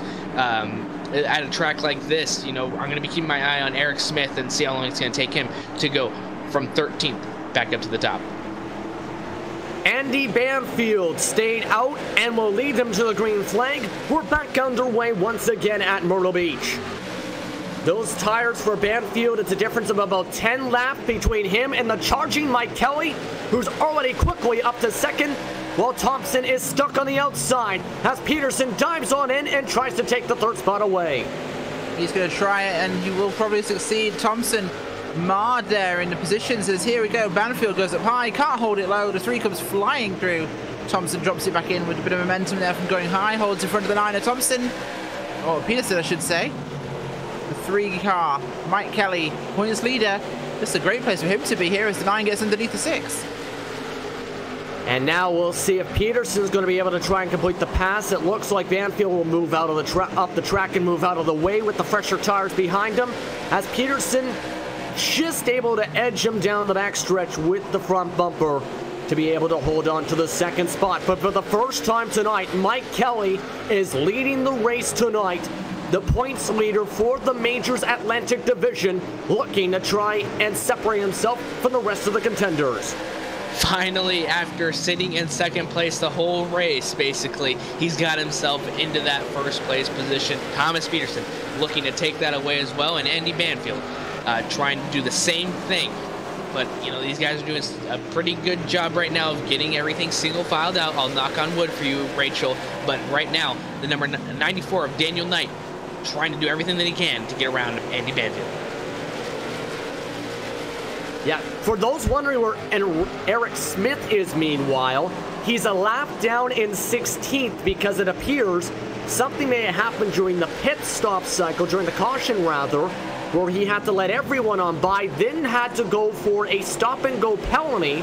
So he is now 1 lap down and going to have to potentially have to fight pretty soon to stay on just a lap down.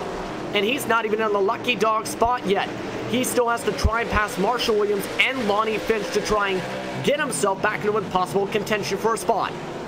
That I suspect was speeding on pit road. Very easy to do at Myrtle Beach. The speed limit is very low here. Yeah, the speeding pit limit right now, 35 miles per hour. Glad you brought that up. And that ends up costing him a lot of time after leading every single lap before them. But take a look at the battle for the lead starting to close on up now. Peterson starting to gain some time back on Kelly as he's starting to slowly nudge and chop his way up the bit for that lead, this time by about half a tenth faster than Kelly.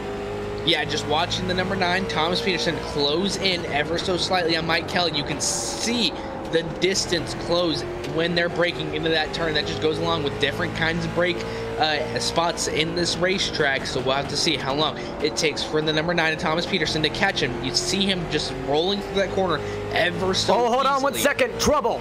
Richard McClure is spun out and the caution is out again. Another case of losing the car on a corner entry into turn 1, and for the second time, it happens to McClure.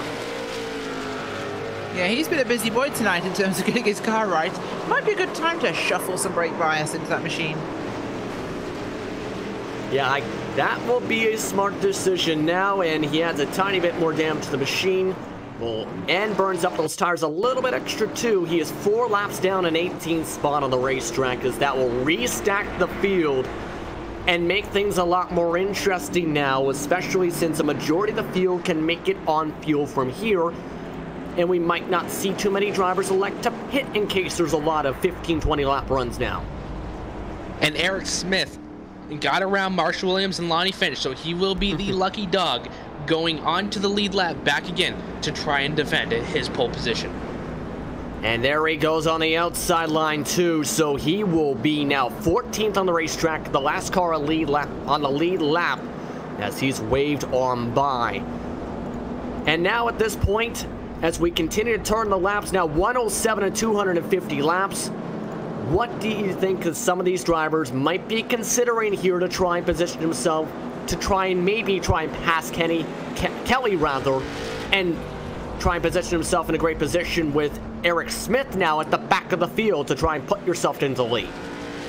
Oh, there's so much to play for now because Mike Kelly hasn't been that fast. He's been fast enough, but we don't know how much he's been saving, or still is. I mean, it could still be a fairly green run here, and these guys jumping early to get ahead of him, well, could be costing them more than him. So Mike Kelly's a smart cookie. He's the points leader for a reason. I think he's actually running a very conservative race.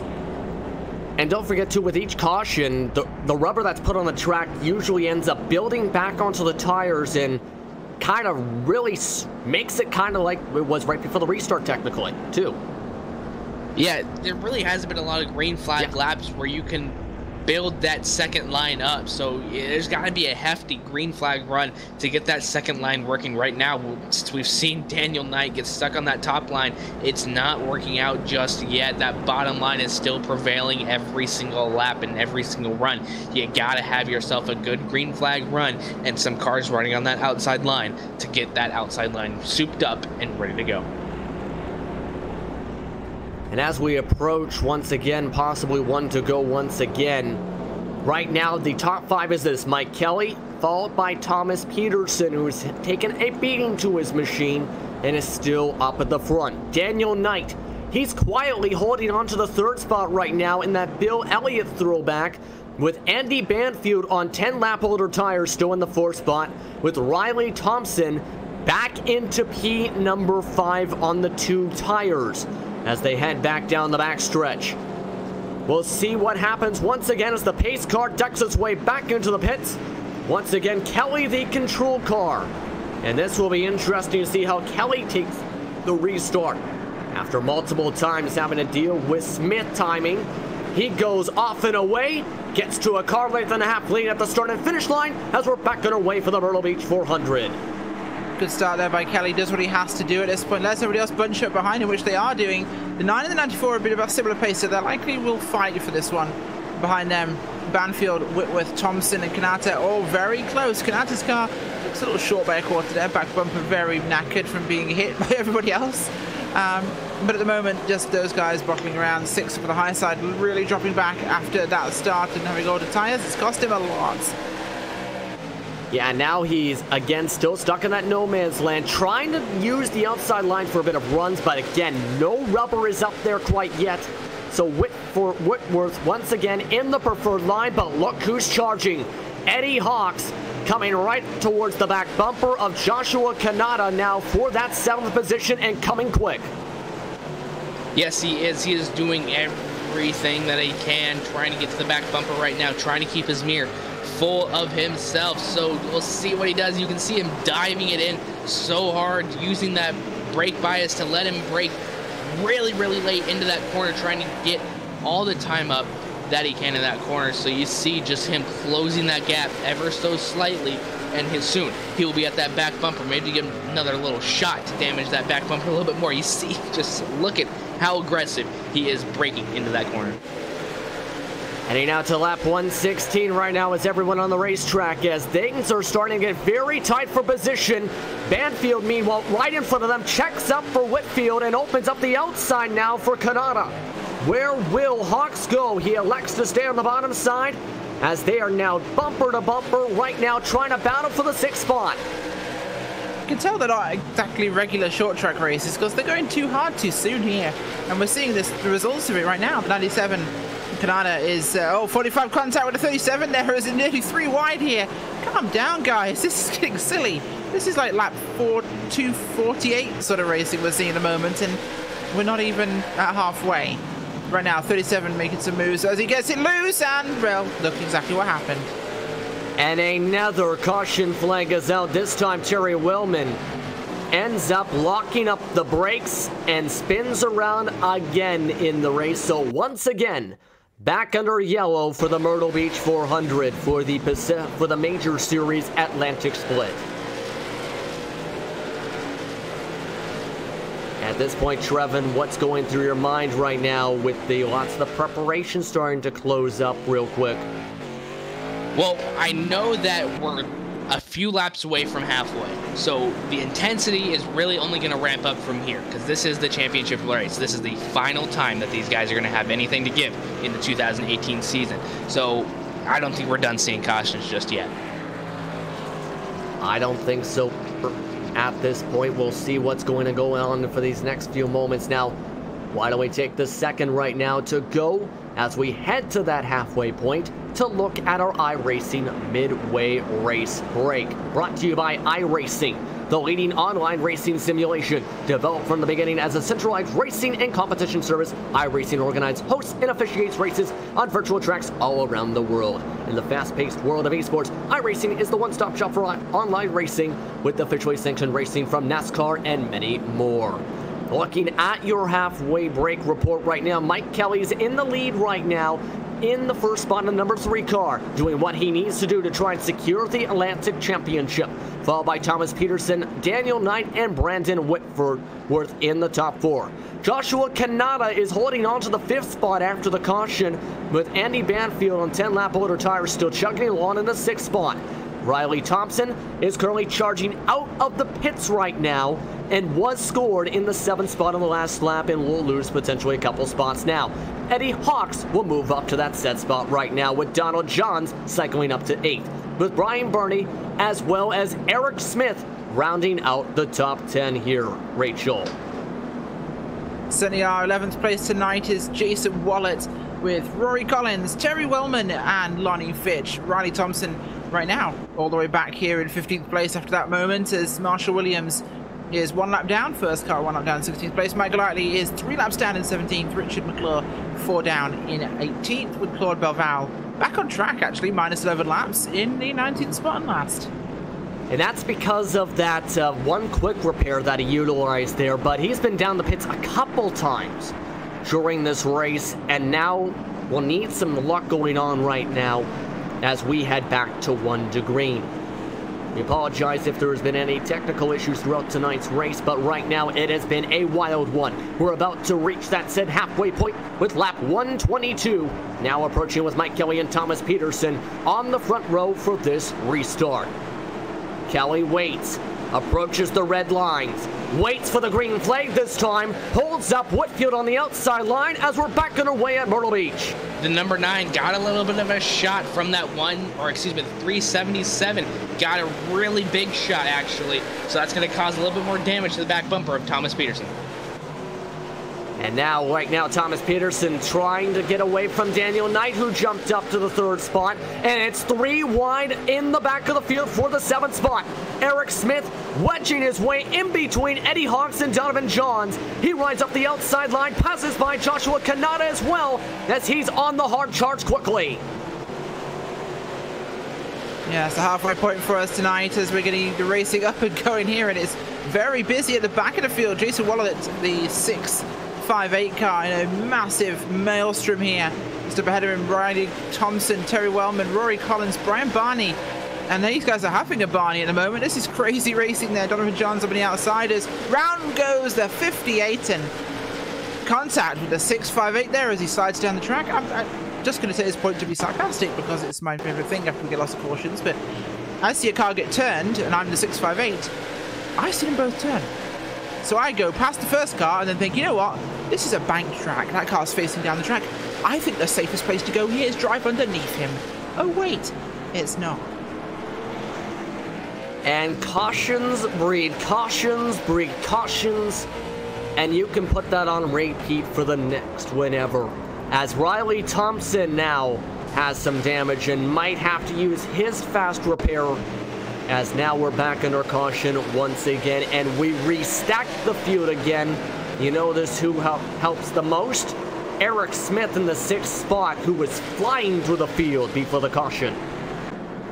Yeah, and just watching how the aggressiveness is happening, it's one of these things that go wrong with the short track race being the final race in the schedule. You gotta love the car track combo that we got going on, but it's just so aggressive here. And Rachel, I'm sorry to say it, but I doubt we're done seeing cautions anytime soon because these guys are fighting for every single position that they can possibly get here tonight at Myrtle Beach Speedway in this major series. Absolutely, but you know what?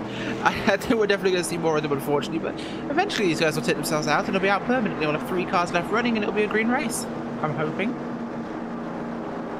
I do apologize for the sarcasm right now, but I do want to say one last thing before we go back. A little less serious, though. I don't want to say this to one of my co-commentators here, Justin Prince, and to all the viewers out here, when he read the midway race break, I swear, I thought I was listening to an auctioneer selling hogs. I thought, I'm going to buy like a head of cattle right now or something off this guy, because this sounds like an auctioneer. Yeah, like that or something. I don't know, English. And as my co-announcers rag on there, I honestly did not realize I was going that quick trying to read that off.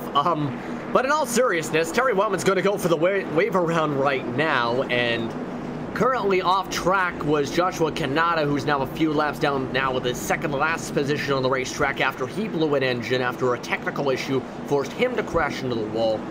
But now we get to have the fun of having auctioneering race action once again with the caution breed cautions scenario we've seen multiple times work itself out here, Trevin.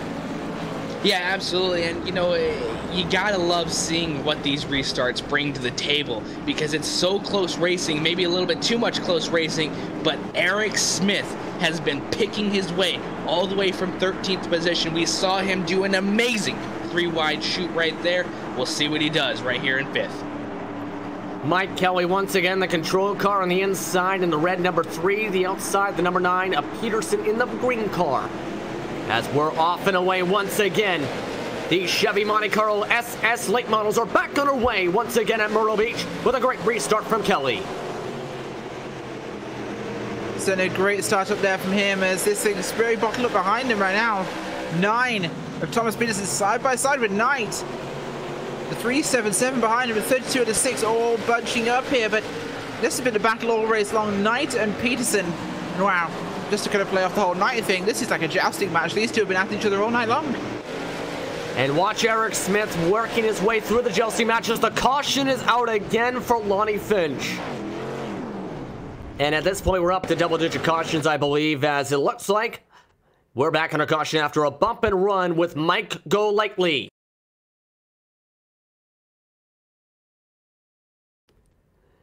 Well, he certainly is there, of course, but Michael Lightly could have some problems. Didn't go too lightly that time. Oh, what a pun we got going on now that we're in double digits cautions. But you know, it's just how these tracks work. You know, you're trying to find everything that you can going into the corner, and it just doesn't work out sometimes. You give a shot to somebody to move them out of the way, but it just doesn't work out sometimes. A couple drivers are taking the time to pit. Jason Wallet, who had to come in and get repairs before, I believe he might have actually made contact, a second straight caution in that incident. In fact, he did after using his quick, just avoided it rather, but still has the damage, so he did not use the quick repair. Apologies there, but for the most part right now, everyone just taking the time to stay on the track, keep the track position, as we still have more than 100 laps to go in this race, guys.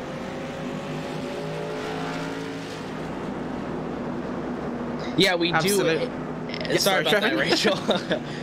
Yeah, we absolutely do, and these guys are not going to calm down anytime soon, I feel, because one, Eric Smith, you know, he's not going to calm down for the most part because he's trying to get back that position that he left on the track, not only pitting, but when he made that big mistake on pit road earlier on. And, you know, you just got to make sure that you're keeping everything good for the rest of the race on pit road.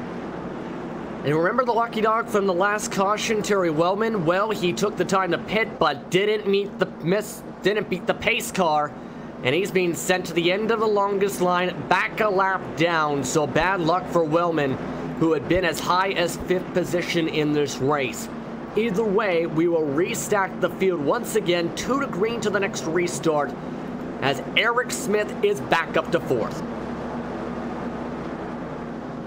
Certainly is. Now been interesting for the start. Eric Smith has been coming on strong here, and it's only going to get harder the closer he gets.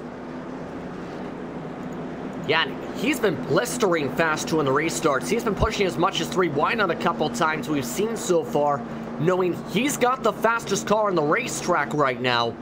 It's the question of, what do you think he can do to try and quickly get by Knight and Peterson to catch up to Kelly on this restart? Well, you know, you just got to make sure that you're going to be doing everything that you can to make sure you're in position to make a great pass going on, and you know, Eric Smith with a vengeance going through. He's already up to 4th position. He's gonna fight a little bit harder trying to take that position away from Mike Kelly, and I don't think Mike Kelly is gonna want to give that up anytime soon. I don't think so either. When there's been a long green flag run, they've been separated as much as 0.2 of a second at lap at some point. We'll have to see how Smith is. He is the second car in the second row on the outside, rather, as Kelly, he's off and away.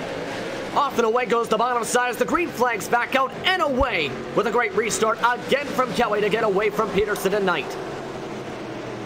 Must say Smith running very high there, losing some ground, but a very fast car off the corners. A little bit of wall he just scraped as he came past the 3.7. Trying to hold it on the outside, making some good momentum. Look how fast that car is. He can make passes on the outside. And he's been one of the few cars we've seen actually be able to make the passes work, especially on the run outside in turn 2. Presses down the 377 of Whitworth. Still has to beat that right front fender, but that helps him get enough of momentum, slides a bit either way, and gets himself back up to 4th. Now, he has to work his way by Daniel Knight and Thomas Peterson to try and get the battle back together with Kelly. When he's side by side with somebody, just watch that car of the 32 machine of Eric Smith hook up on that outside line. He has that car set up amazingly, and he has a car that will contend for that first place run when he gets there. He actually almost bumped and ran Knight in the middle of turns 1 and 2. Had to check up a bit as he's waiting to try and finally get a pass together right on that back doorstep. Just about tapped the wall. I think maybe scraped it a slight touch going out on the exit of turn 4. He's really pushing to try and get himself a run off the corner to try and get to that quarter panel of Knight. Oh, and guess what? It's a caution. Yes, and it's the 56 again as turning around, he ends up destroying his right front and the entire nose, in fact, as we're back under caution again at Myrtle Beach. Certainly is, of course, and wow. This is definitely becoming one of our repeat stories so far. It's get a couple laps, go to caution, get a couple laps, go to caution. We're going to have 100 laps left in 7 laps, and right now this has definitely been a gamble of how long the green flag run can we get, because right now I'm basically going to guess maybe 20 is the most we can manage.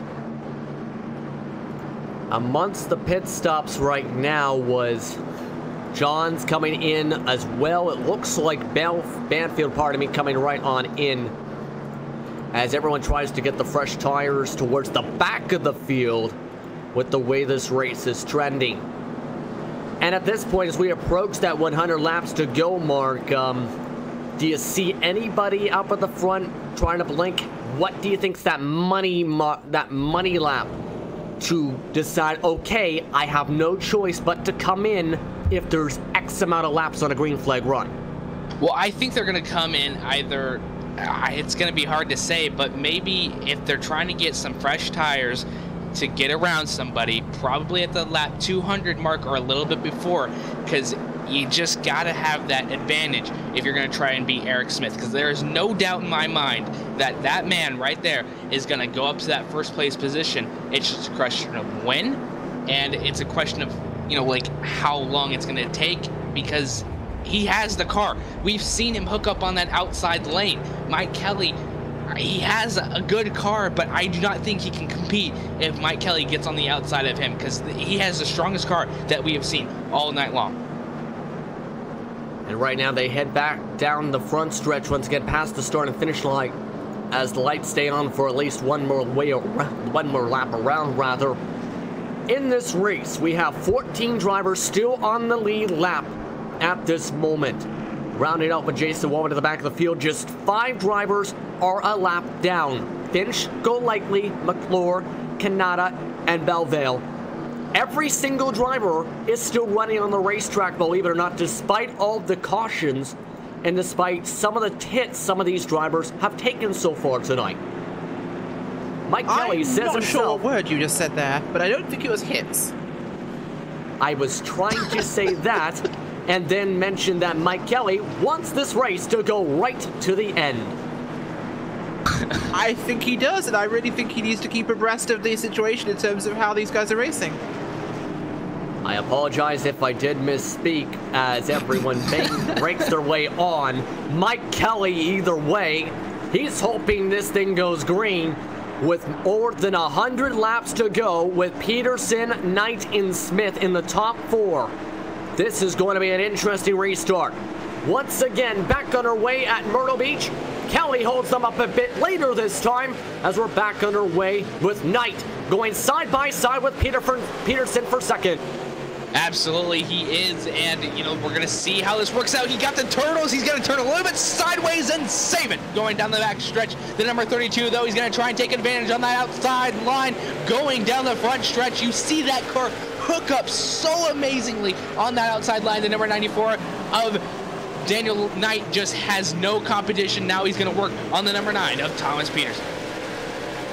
And even though there's 100+ laps to go, everyone's not giving each other slack. It's bump and banging behind them right now with Whitworth and Hawks going side by side as Hawks just can't get underneath Whitworth right now under that position as there goes Hawks. Able to save it, moves off the racetrack, but that will lose him some spots and bunch up everyone for the 6th spot on back. Certainly is. Thank you, man. The 32 car here of Smith, who's dicing through these guys. Working right now on the 9 car, who is 3rd place. And, well, Mike Kelly hasn't gotten too far away at the moment. He is coming for him, and underneath he'll look now. On the backstretch, can he dive in for 3? Not quite, but the lane is left open for him. Gets a great run off the corner, very close to the back end there. The 9 car of Peterson just holds it off him, but just can't find the speed at the moment. It looked like he backed off a little bit to make sure he didn't add some additional damage to the back of the 9 as he's trying to change up his line. Smith gets a bit early on the brakes to back up the corner. Peterson moves up the racetrack on the exit, and Smith gets another decent run on a turn 4. Absolutely, he does, and here he comes trying to come back with a vengeance against Thomas Peterson, watching this battle so closely, trying to force Thomas Peterson into a mistake because he is all over the back bumper. Oh, trouble! Backstretch! McClure has spun around as the caution flag comes out after contact midway down the backstretch with Go Lightly. Yeah, typical sort of incident we've seen all night tonight. This isn't the sort of thing that's new to us, but Michael Lightly being 3 laps down, perhaps shouldn't really have been racing him this hard, but it is unfortunate. And hold everything, Mike Kelly has elected to go off strategy. He is into the pits along with Eddie Hawks. So this could be interesting, electing with the way the race is trending to go now with most of the field not coming in. Yeah, absolutely, and Mike Kelly probably saw the number 32 of Eric Smith closing in very heavily and needed to get fresher tires to try and counter that because he knows once this pit cycle cycles through, it's going to be really, really close. Here's the counterpoint. If he's going to go to as far back as 14th on the lead lap, potentially 13th for the restart, it's still a lot of cars to work through, and if there's something that happens in front of him and he gets damaged, that could end up backfiring. So how do you balance that where you need to play it safe on this next restart in case there's another caution precaution situation to be prepared when you possibly expect a lot of others to duck down the next caution or two? I'm going to jump in right here, Rachel, Yeah. I'm sorry, but to make another counterpoint on that, I think what Mike Kelly is doing is he's counting on that breeding caution that he can just pick off a couple cars at a time, then restart and get back into that bunched up situation where he can just continue to pick them off like Eric Smith has been doing. And Rachel, to add to your point, add your thought, pardon me?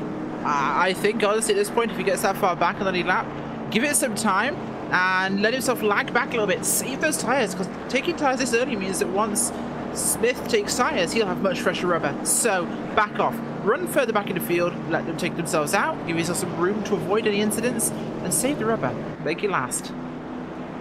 Right now, still 2 laps to go until the restart here. 2 to go, rather, for the restart, with 14 drivers still in the lead lap. Jason Wallet is the last of that group.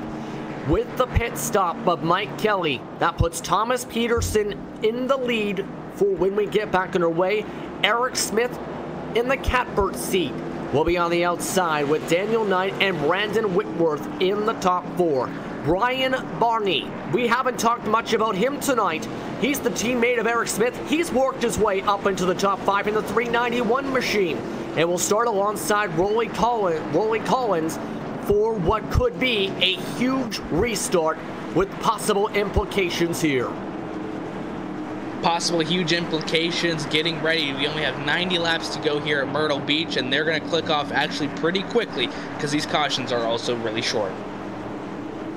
They approach the restart zone. Peterson, the control car. He's off and away. Times it up with Knight behind. We're back on our way to racing for the Myrtle Beach 400.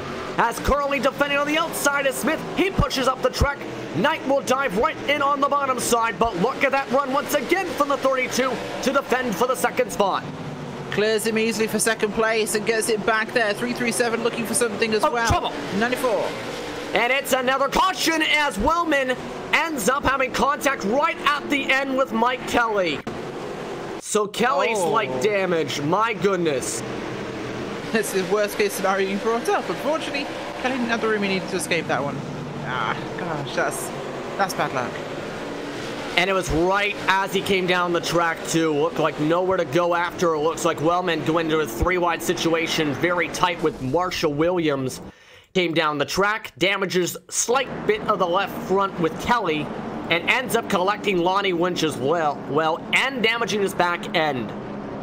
Really unfortunate placement. He tried to gamble for that pit stop, and unfortunately, he got the caution to move up a little bit more spots, but got also caught up in that little incident right there. So maybe Mike Kelly might might be able to work with this, or has a fast repair in his back pocket for later use, but it seems to be that he is staying out for the time being on the racetrack, so it seems like he'll be able to keep on going. Wallet has come into the pits. He'll stay out on the racetrack. Here's the bright side with that, though.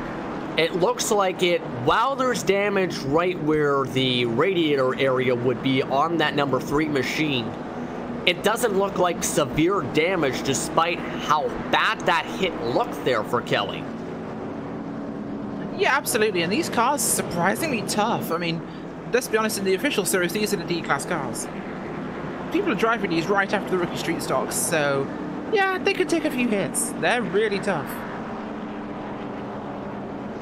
Yeah, and he's going to feel it on out. I don't think he would have engine damage from that sort of situation, but Peterson, with the quick caution, held on to the lead. No one ended up going back in with just about a half a lap turned on the tires. Despite that contact, Kelly moves up to the 12th spot on the racetrack for the time being as they go back to 2 to go. And the number 32 of Eric Smith is in the perfect position. It's exactly where he wanted to be to take away that first place position from the number 9 of Thomas Peterson. Unfortunately, the number 9 just needs a perfect restart in order to hold off Eric Smith for a couple more laps, but it's delaying the inevitable essentially, because it's going to happen whether the number 9 wants it to or not. The number 32 of Eric Smith just has a car hooked up for this kind of a racetrack. They reach 1 to go once again. Let's reset the field once again. Peterson first, Smith second, Knight in third, with Whitworth in the 4th spot. With Barney in the 5th spot, still quietly in that spot after starting 17th for tonight. And don't forget Riley Thompson. He needs a win to keep his championship hopes alive. With Mike Kelly behind him, Kelly needs to be above 14th when the checker flag flies tonight. Watch the championship battle, watch the race battle. As Peterson's off and away, Smith almost hits the wall as we're back on our way for racing. Difficult there for Smith. Got himself into an unfortunate spot, I should say, as 377 go round the 391 there of Barney.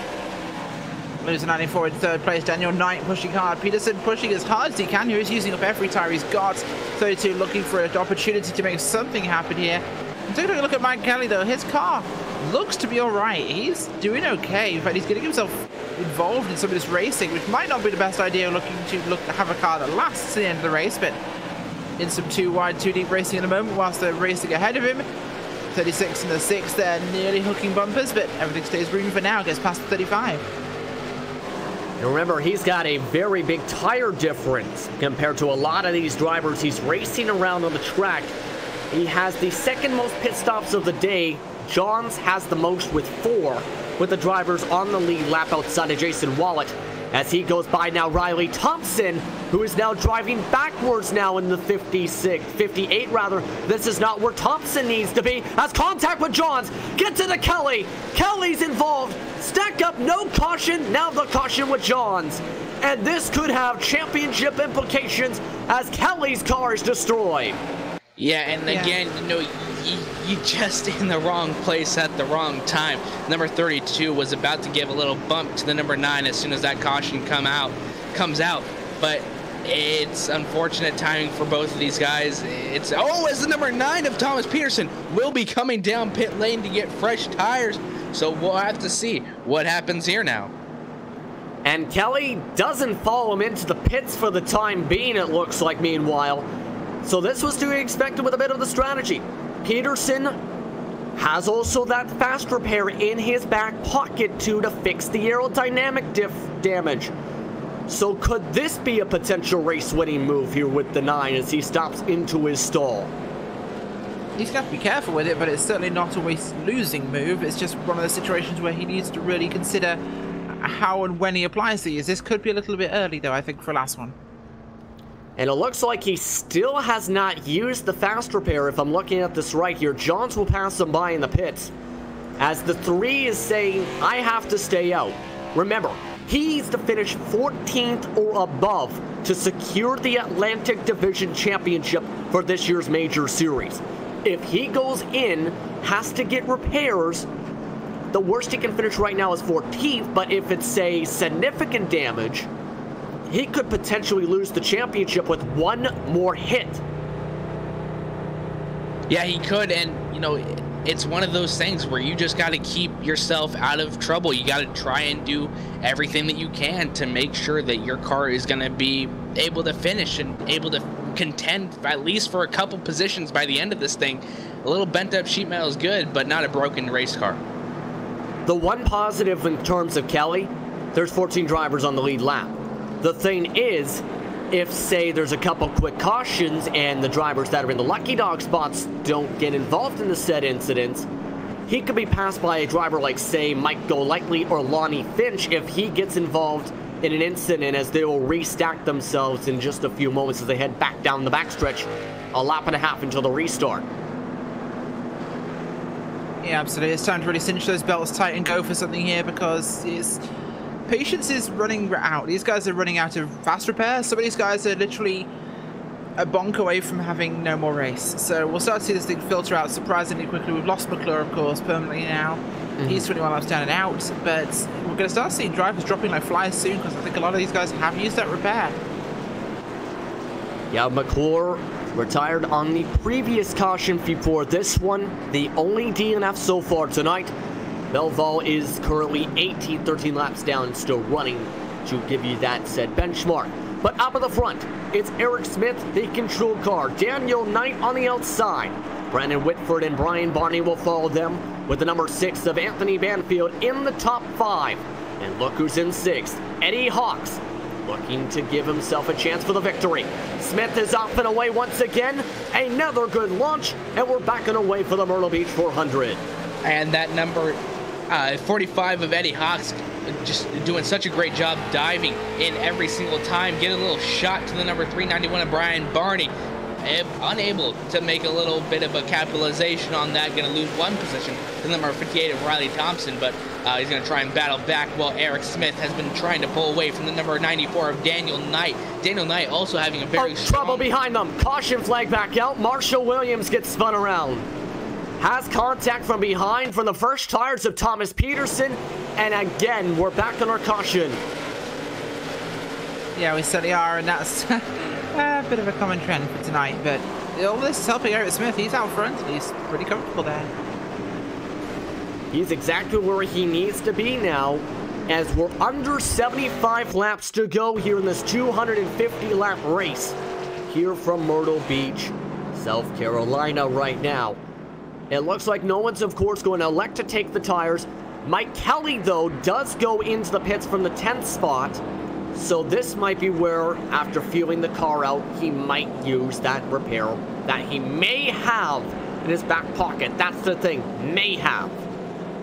Yeah, it's really a strategy for that quick repair, because you could use it earlier on in this race where you absolutely need it, but you know, when you use it for the rest of the race, it's gone. So if you used it within the first couple of cautions or forgot to unclick it and you had a little bit of a damage and you used it on accident, it's gone now, so you can't use it for the rest. We'll have to see what happens, and Mike Kelly does indeed have a new race car to contend. So if he gets into trouble the rest of the way, he is out of fast repairs in this event. And the worst he can restart right now is 14th. The main thing he has to worry about is Mike Golightly with the lucky dog is back to just one lap down on the racetrack.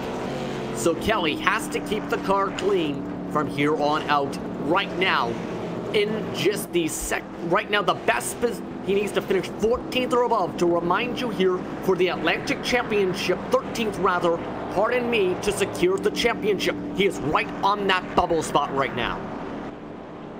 Yeah, he is, and he needs to be very mindful of that, of course, with the rest of this race. And a lot of these guys have to think about points positions.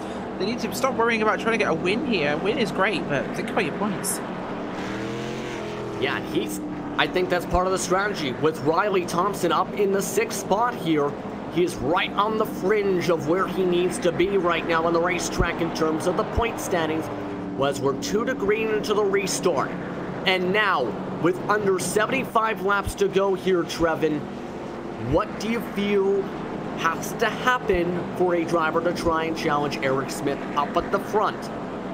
Yeah, there's really nothing that I can say that would help any driver to contend with Eric Smith. Eric Smith has been on a rail all night long, just riding the lightning lap after lap. His car is hooked up. He's got the perfect car out here. Really, the only one that can contend is Mike Kelly, and he's only back in 13th. And you really just don't want to see him get caught up in another accident. Number 94, Daniel Knight's kind of contending a little bit, but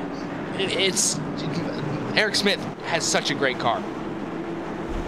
Eric Smith has the fastest lap of the race, too. The only one of 2 drivers, rather, to get into the 18-second bracket in the entire race. Everyone else has turn times 19 seconds or faster here as Smith heads towards the restart zone. He's off and away. We're backing away from Myrtle Beach as Knight has to deal with Whitworth on his inside into turn 1. Whitworth is coming on hard. He's in a really good car on the low side so far. When he can get there, it's strong, but the 94 just holding that top line at the moment. Nice and easy. Might get him next corner. Not this time. Bido, 6 pushing in from behind as well. Could be an influence here.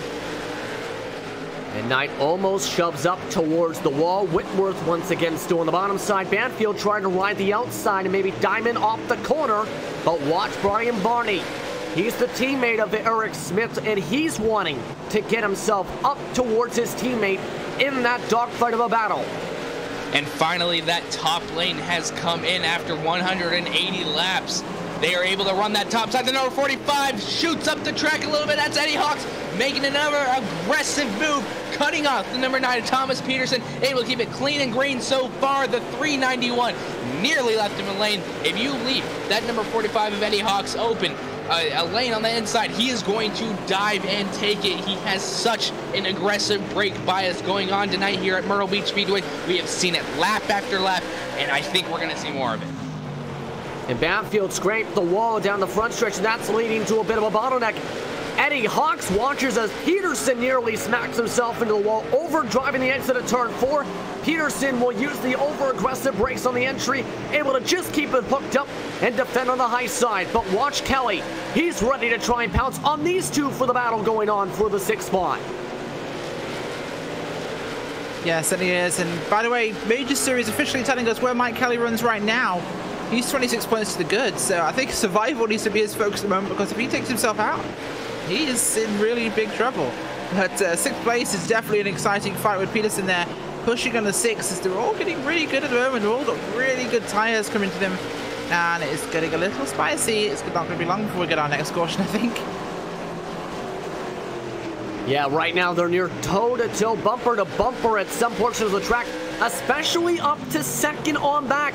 Knight gets a love tap from Whitworth in the early breaks. As that battles up now, Banfield and Barney pushing up towards the wall as Knight. That opens up the bottom side for Whitworth, who tries to open up the revolving door. And the number 3 of Mike Kelly just passed about 3 cars, about 4 laps ago, just watching all this mayhem unfold. Also, the number 45 of Eddie Hawks got a little tap from the 37 of Terry Wellman. So if the 45 can get back to the 37, I don't think it's going to be happy words exchanged between the both of them, because that just made him lose another position going on. But we still have a 2-by-2 battle for that second place position. The number 377 is having a great battle. The number 391 is having a great view to that battle as well. Look on board with Mike Kelly as he looks at those positions. As mentioned, plus 26 as we run across the racetrack. Approaching 50 laps to go for the Myrtle Beach 400 for the Atlantic split of the Major Series. He watches the hole open up on the bottom side as Peterson will zoom on by Banfield. He dives right inside of Banfield, sliding up the racetrack. Meanwhile, trouble. Contact between teammates, Barney and Banfield, and now that involves Jones as well. The caution flag is out. Absolutely, and that was the one we saw coming. The 391 got sideways, twisted it, and just drops down in front of the 6. Tags Johns as he goes past. Unfortunate for him, I think he's on a backup car already, so this could be Johns out of the race here. 6 takes a second bite to him too, just because, you know, being in the wrong place is not good enough twice. And that changes just about everything. Mike Kelly is up in the top 5 because of all that pandemonium.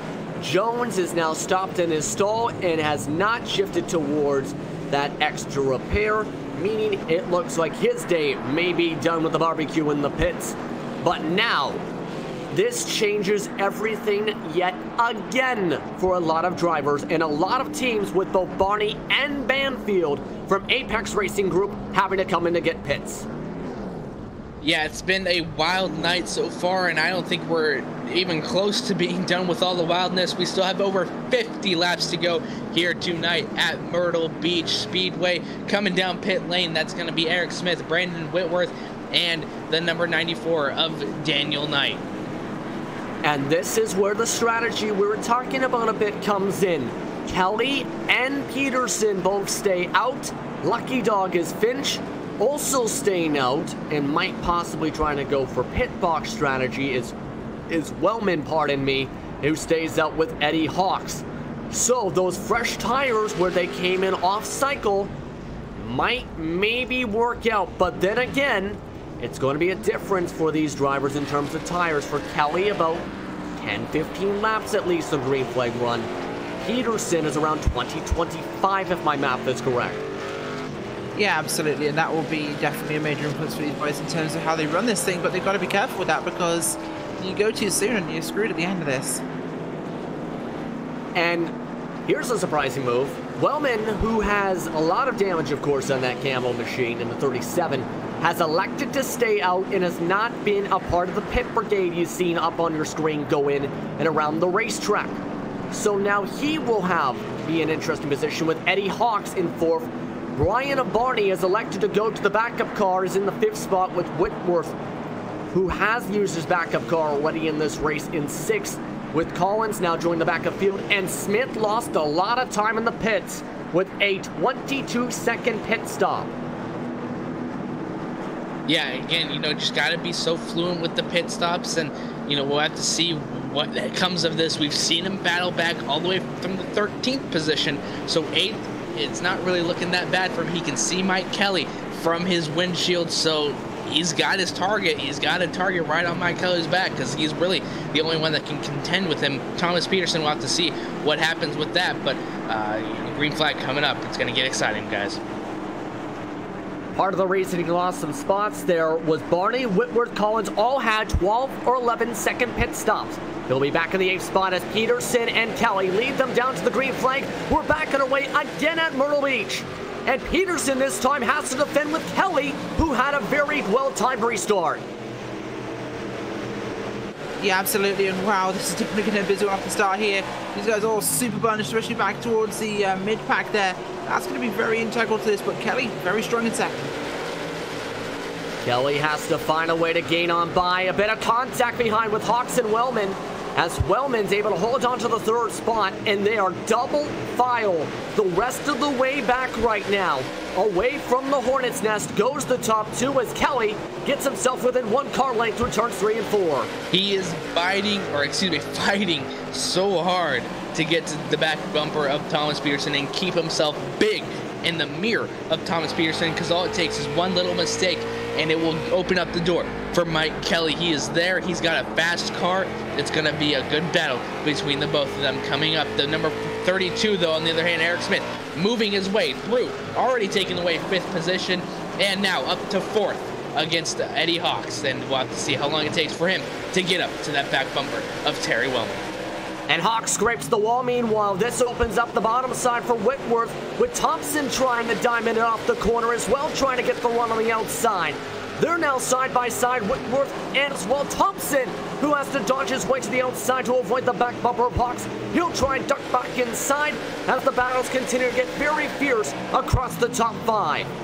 These guys are chopping each other's noses off like it's the last 5 laps here, and I know we've only got 50 left, but this is going to cause more wrecks, and some of these guys can't afford those incidents on the racetrack, so they're going to have to be very cautious about it. 45, 58, and 377 there. Dogfighting here like the Second World War at the moment, and this is just getting a little crazy. A second DNF to report. Donovan Johns, who was involved in the last caution, is done for the day after blowing his backup car's engine. He is the second DNF for the race, but right now the focus shifts towards the front. Kelly is right where he needs to be on the back doorstep of Peterson. He now has to deal with the pressure too of Eric Smith as he darts his way to the 3rd spot and gets by Wellman. So this could become a 3-car battle for the race win with under 50 laps to go. This absolutely will, and everything will be on the line here. About 45 laps to go here at Myrtle Beach. Eric Smith coming quickly into the back bumper of Mike Kelly, Thomas Peterson as well, fighting it out, but I don't think any of these guys have what the number 32 has under his feet, especially on those newer tires. It was a good strategy call by Mike Kelly, but I don't know if he'll be able to pay off for him in the end.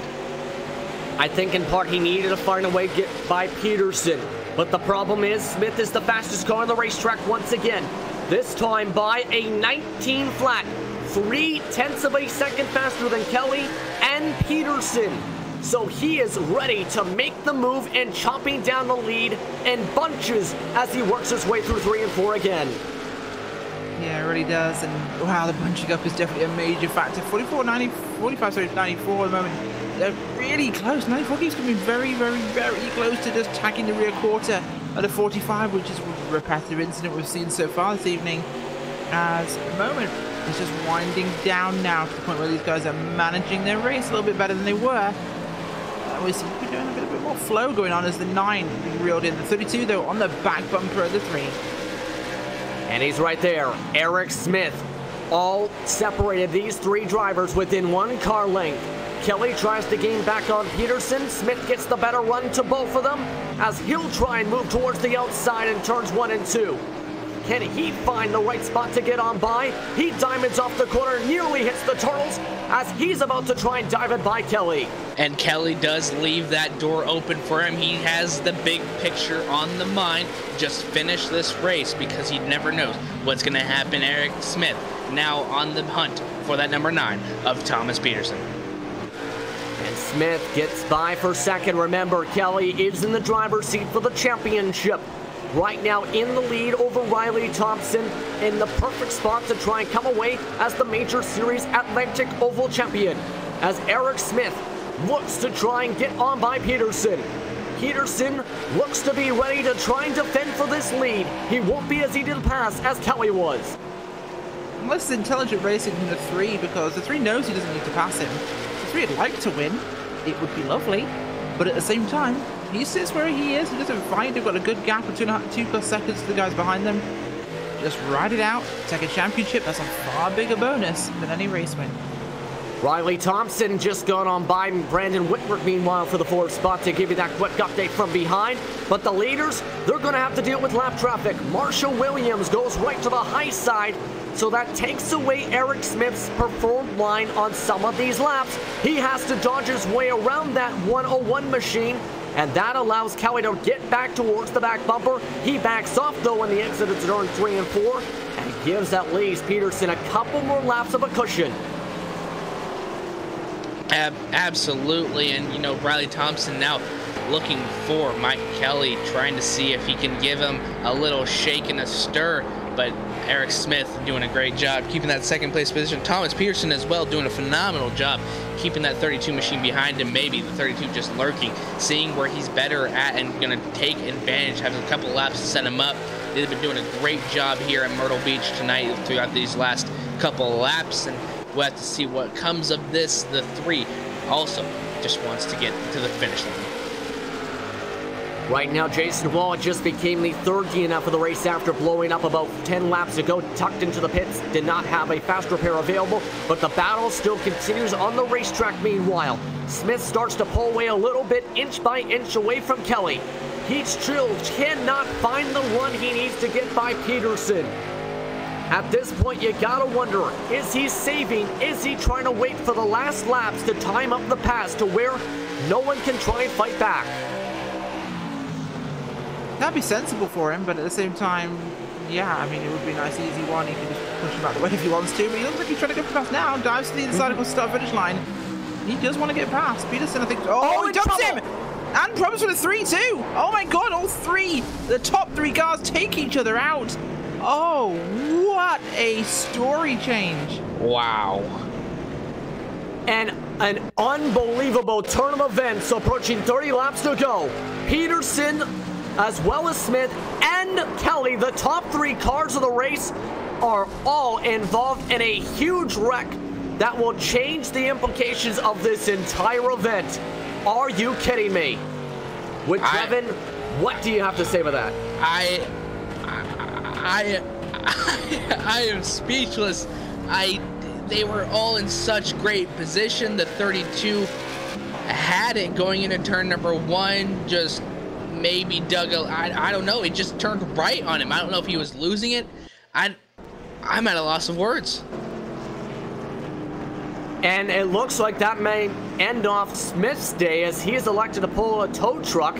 And guess who's leading because of that? Riley Thompson, who needed a win to have a shot, any sort of shot with the championship, is now the race leader after an unbelievable sequence with Whitford in 2nd.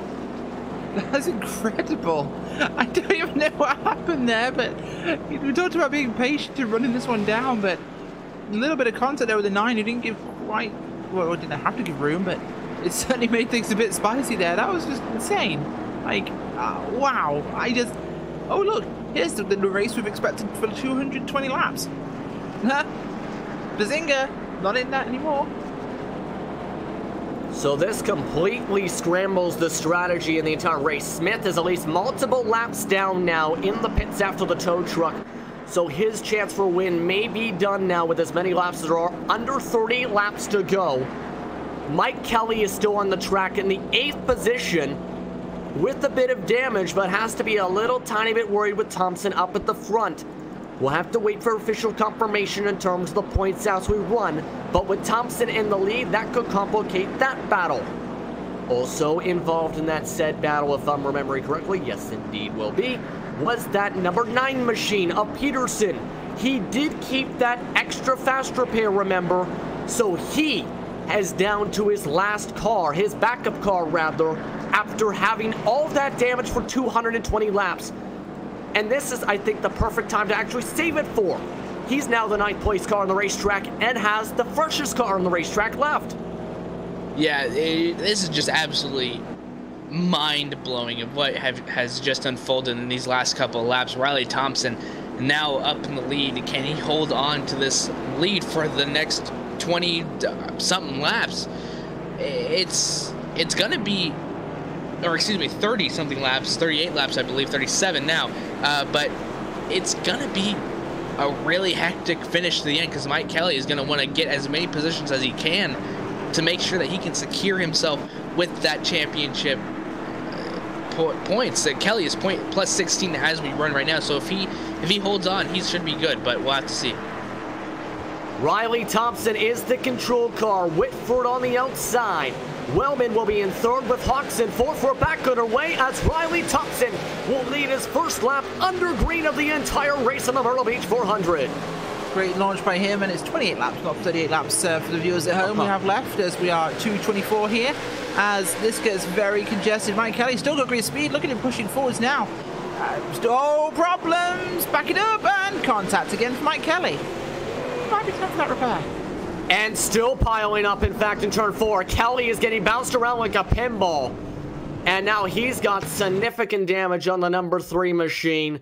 And what is the worst case scenario after getting hooked by the 45 of Hawks and the aftermath? And just the way he got hit is very concerning to me, because the way that his back right tire just got nailed is concerning me, because he's moving, he can get to the road. That is true. But man, that's got to be so hard on Mike Kelly. That's going to be also so frustrating. And we might have something developing here, because Hawks is starting to pick up speed as well. That number 3 of Kelly, as it looks like he is now calmed down. We'll cycle back to proper position here with the Lucky Dog coming right on behind towards his right side. That's number 77, mind you, of Go Lightly. Hawks will go into the pits after that incident, and this reshuffles everything again with Thompson now in first still, with Whitworth, now Rory Collins in third, and Daniel Knight, because he slid up the track on the restart, in the 4th spot. And then you have the damaged brigade with a lot of the drivers involved in that incident behind.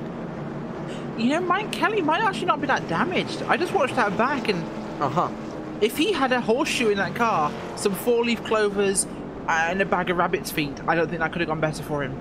Because I think iRacing smiled on him, and he kind of clipped past the car that spun on the low side, got turned with a little bit of a tap, and then somehow danced past 3 or 4 more of the cars and got another little tap. So that could have been so much worse. That was the one car that ended up on every part of the track and got hit by the least. Yeah, right now, just some of that damage is just above the right front tire for the most part visually on the racetrack. It's hard to account for possible suspension damage with the way these cars are built, that's for sure at this point. But this is now back to very interesting situations now. Peterson's back in 7th. Barney's back into the conversation again in the backup car in the 6th spot with all of this. At this point, start with you, Trevin. Who do you feel is your favorite with how this race is trending now, approaching 20 laps to go? I really can't say, because this race has changed so many times in the course of this 228 laps. It's really hard to say. I'm seeing a lot of guys be aggressive all night long, like Daniel Knight, like the likes of Eddie Hawks. These guys have been aggressive, but sometimes they lose their car underneath them. It's really hard to say. Mike Kelly, not giving up, has had the luckiest luck in the world right now. It's going to be really tough to see. The pace cars off the racetrack. Riley Thompson leads them down to the restart zone once again. Rory Collins, who is now back into the conversation, is in third, as Thompson's off and away with a blistering restart. Huge restart for him, as this field getting very bunched up now towards the front. These guys push this hard. It is race hard time for these boys. It's all over the place, and the 3 is still not out of this equation. He is going hard at this point in time. The 32 is a lot further back than he is, though. He's down 3 laps. That is game over for Eric Smith, but Riley Thompson in a phenomenal position. He's in a great position right now. A driver who didn't get a good restart was Rory Collins. He drops back to 5th after being in 3rd and not keeping up with the back end of Thompson. He nearly slides around the racetrack and still has to deal with Kelly behind. These guys are fighting back and forth, just watching Kelly go through the motions, get past Collins on that low side. It'll probably happen this time by. Collins giving him a lot of room, but still fighting back on that top side, because it has finally come into play now. We'll have to see what happens here, but Thompson and Brandon Whitworth fighting back and forth as well. We'll see who really comes out on top. They're within 1 car length. Whitworth backs on up. Under 20 laps to go. Coming to 17 to go this time by. As Whitworth has Knight behind him. Thomas Peterson's back in the conversation in the 4th spot. And look who's coming and charging. Mike Kelly in the 5th spot is currently just 5 car lengths back to this battle for the race lead. Certainly pushing so hard right now, and this is getting exciting, but I gotta say the 3 looks to be losing some speed here. He's got the 35 and the 45 right behind him, who are really wanting to get past this. Could be as low as 7th place for him in the moment, the way this is going, but he's got 15 to go now. Crunch time. It's crunch time, coming to 15 laps to go this time. Peterson tries to make the move on Knight. He's now side by side on the exit of turn 4. Knight has the run on the outside.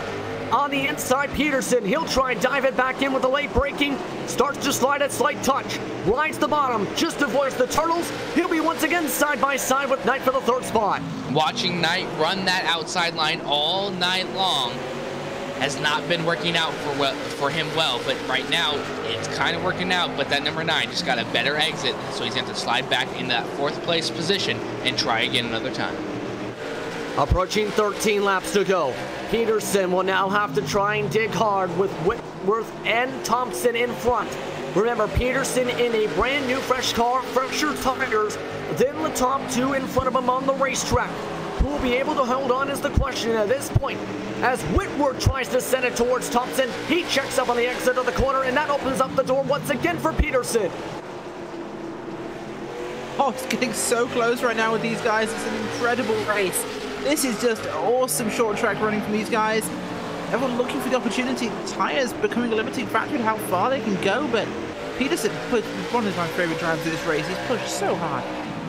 Thomas Peterson, the Heat 2 race winner, started on the outside of the front row. He's now moving to the high line, nearly taps the outside wall, tries to get above the right rear quarter panel of Whitworth. He slides up the racetrack, opens up the bottom for Knight. He gets the run though on the outside of Whitworth as he goes side by side into turn 3 for the 2nd spot. He's doing a great job fighting back all night long, and I can see why Rachel really likes this driver. He did not give up after all the downs that he's been through. He's got himself a new car, and it's working very well on that outside line. Under 10 laps to go here, Justin. This is only going to get more exciting as the laps click off. And Peterson's on the outside now with the race leader and Thompson. Can he get the run this time? Thompson defends well on the bottom side. 9 laps to go for the Myrtle Beach 400 for the Major Series Atlantic Split. Thompson slips around the bottom of the racetrack. Nearly tapping the wall on the outside is Peterson. As they'll be neck and neck once again going through the apex of 3 and 4. Peterson, can he get the run this time? Thompson pushes up. Peterson leads the lap. As much as Thompson got lucky in this thing and got to the front, I honestly want Peterson to win this thing. He's been at the front all race long. He's been a consistently fast driver, and he's been racing incredibly well here after early contact. This guy's been an absolute stellar competitor in this event, and he's taken the lead here securely, and we're on less than 10 to go. Down to 7 laps to go. Thomas Peterson has been able to clear Riley Thompson. The question is, can Thompson try and fight back? The fresher tires of Peterson starting to come into play. 1/10 of a second faster and throw everything out of the kitchen sink as Brian Barney has spun in turn 2 and will reset the field. I'm not sure if we have reached the point of no return. I believe that we have not. We might have. No, we did not. 1 lap. I believe, if my math is right, which has been terrible all night long, so it probably is 2 laps. It's either 1 or 2 laps we're going to have here tonight for a finish. We're approaching 5 laps to go now. That is usually the point of no return. This is now where the question is, when will they allow them to go for the restart? This could become calamity situations now after that spin you've seen with the replay with Barney. Now Peterson, the question is, can he defend long enough with Thompson possibly ready to, might have to send it back in to be able to defend for the race win, or try and get the race win rather. Oh, this is going to be climactic. This is going to be amazing, and I guarantee there'll be some sort of conflict on these final laps, but this is a very, very good race right now, and wow, we're on the edge of our seats. Wow. Yeah. I think he took the words out of a lot of people's mouths here, because this is going to be a wild finish. 4 laps to go, still behind the pace car. Peterson the leader, Thompson second, Brandon Whitworth third, with Daniel Knight on the outside, his not best friend of the night, in the 4th spot, with Eddie Hawks holding off his teammate in the 35 of Rory Collins to be able to get the 6th spot. We can confirm, however, that the title has been secured for the number 3 of Mike Kelly. He has officially been declared the champion of the Major Series Atlantic Split for the 2018 campaign after holding off the battle with Riley Thompson. What a great job done by Mike Kelly, but we'll get to that in a little bit. Great job done by him, but we have got ourselves a thriller to finish up here. Pace car lights are still on, so that means at least 2 more laps to go here. I'm not sure what's going to happen. It's going to be really exciting. And remember, with this, we're about 2 laps to go on the restart. If calculations are correct, if they wreck on the white flag lap, all bets are off. They will not stop the race. If there is a major pileup, you will have to try and dodge it to save positions. There will not be a yellow flag to save you. Absolutely. You know what? It's on like Donkey Kong. Let's go racing, guys. And here comes the confirmation in the moment of truth. The pace car goes by the flag stand. The lights on the pace car turn off. We will have a 1-lap shootout to decide the season finale for the Major Series Atlantic Split for the Myrtle Beach 400. Peterson on the inside on the fresher tires compared to Thompson on the outside.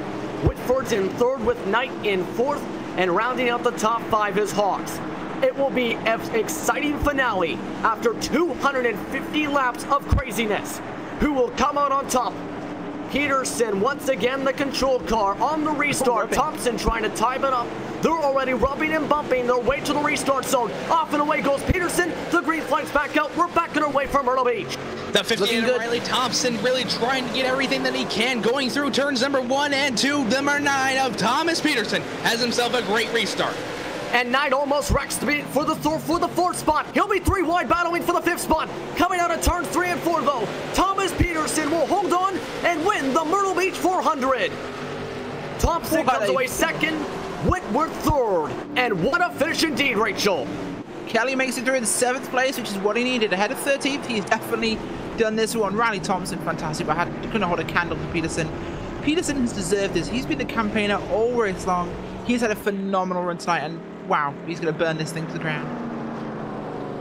Once again, Mike Kelly, the championship winner for the Atlantic Split of the Major Series for the 2018 campaign. Congratulations to Kelly on a hard-fought victory. And it wasn't a sure thing throughout parts of the night tonight with some of the incidents going on with his machine. He pulled a horseshoe out of a hat and then some, along with some rabbits, along with some 4-leaf clovers, as Thomas Peterson will get to 2 burnouts. What a great race all night long, despite the cautions we had in between of those. It was great racing. We saw a lot of different lines come into effect later on. A lot of shakeups happened, especially with Eric Smith, Michael Kelly. It was just an amazing mix of great races that we saw. Let's take a look at the race results after a wild finale to this one tonight for the Myrtle Beach 400. Thomas Peterson comes away as the race winner tonight after a 1-lap shootout battling with Riley Thompson. Thompson had a shot to come away with the championship tonight and would have needed a win to help his chances. He finishes off in 2nd with Brandon Whitford holding on to the 3rd spot. Rory Collins is able to make the move in a 3-wide battle for the 4th spot at the finale to get by Daniel Knight. His teammate for Collins and Hawks finishes off in 6th. Mike Kelly, able to come away as the champion for 2018, comes away 7th, with Michael Lightly recovering to an 8th place finish. Brian Barney and Anthony Banfield rounds out the top 10. The rest of the field finished at least 2 laps down, with Lonnie Finch coming to the checkered flag 11th. Eric Smith, after being the fastest car of the race and leading the majority of the laps tonight, ends up finishing 3 laps down in 12th. Marshall Williams 13th, with Joshua Katana, who is running at the top 10 for a majority of the race after having trouble at the midway point, finishes 14, 7 laps down. Koval finishes 15th, with Terry Wellman finishing 21 laps down in 16th. Jason Wallet, Donovan Jones, and Richard McClure also all finished with DNFs tonight, finishing at least 50-plus laps down. How about that for a finale for the season for the Major Series for the Atlantic Split? We'll take a quick step aside and then we'll get to your post-race interviews and more here on LSRTV. You're watching the Myrtle Beach 400 on LSRTV. Assist to the front bumper, and he hits him again now. Ray Alfala into the outside wall. He's going to pass nearly 3 cars down that front straightaway, and he's going to get them all done with. What amazing Race lead to the inside goes Logan Cloudman is going to touch in. Pit press sideways. What a save. Looks to the outside as Cronkite goes off. De Jong into second place. Going for the switchback. Oh, pinpoint driving. It's howling down to the inside. I trying this contact though. slide left of the racetrack. Chris Benner drives it back down underneath, and he takes that second spot right back. Joker goes to Garrett Lowe. Garrett Lowe should take victory with all that contact. He's going to try and make the move around the outside the parabolica. That's not going to work, but he's going to try and get the cut back here. Get the run out the parabolica. That's beautifully done there. Michael Schumacher, there's a little bit of door banging as well.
It was a wild finish tonight to the Myrtle Beach 400, but Thomas Peterson comes away as the victor tonight in Myrtle Beach, South Carolina. Just important, alongside the rest of our broadcast crew here on LSRTV, as well we get just about set to go for what should be a thrilling celebration. Let's bring in, first off, our race winner tonight. Thomas Peterson is your winner of the Myrtle Beach 400. Thomas, how do you feel about coming away with the victory in spectacular fashion? Thomas Peterson, do you have a copy? Well, this is awkward. And it looks like, apologies here, we might have an audio issue with Thomas Peterson going on. So, we'll let him celebrate with the race win.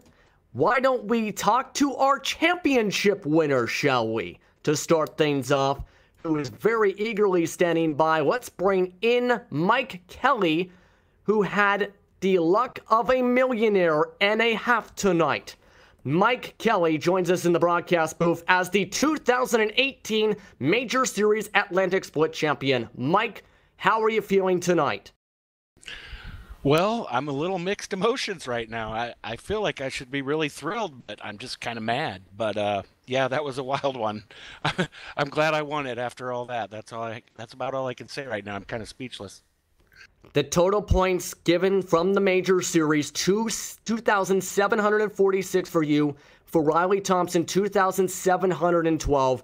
That's how close it got towards the end of the race. Talk us through how difficult it was with this race.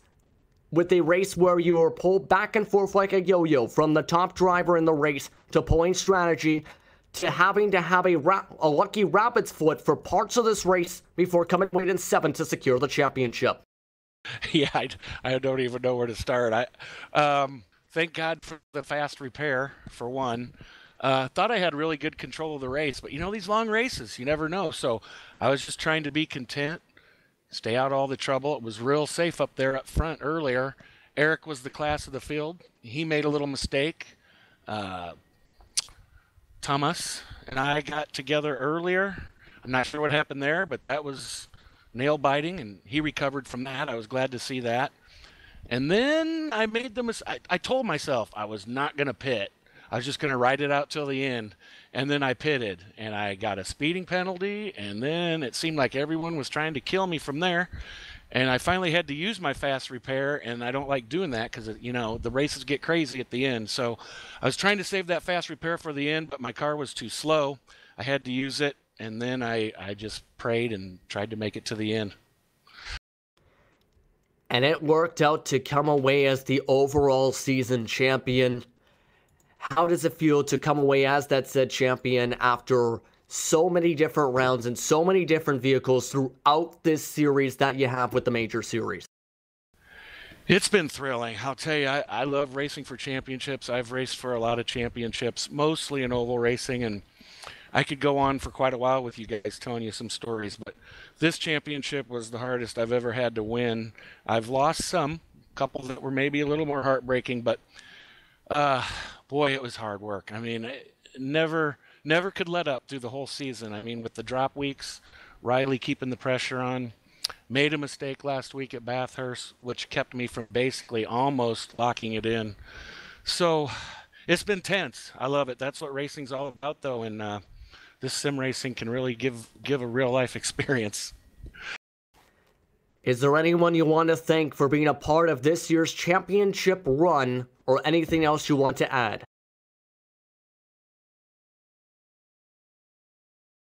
Mike. Definitely want to thank all my teammates. Riley did a great job, as I said, kept the pressure on to the very end. What a great season we both had. And Lonnie Fitch and Terry Wellman, great group of guys to work with all season. And Mike and all the guys here at the Pacific Majors, what an effort they put out to run this thing.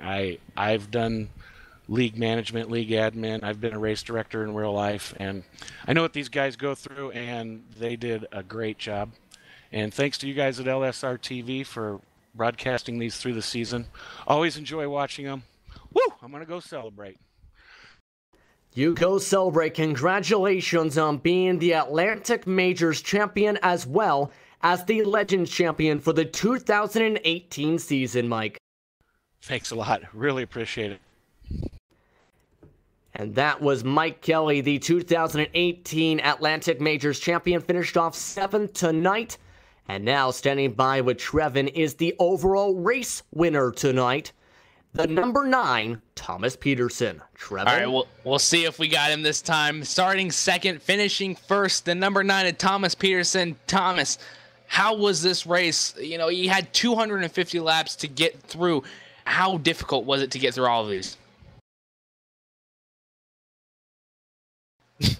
And Thomas, this was the do you most. want me to just pretend to be him? We got him. We're good. Apologies there, Thomas. Apologies there. You were saying apologies to that.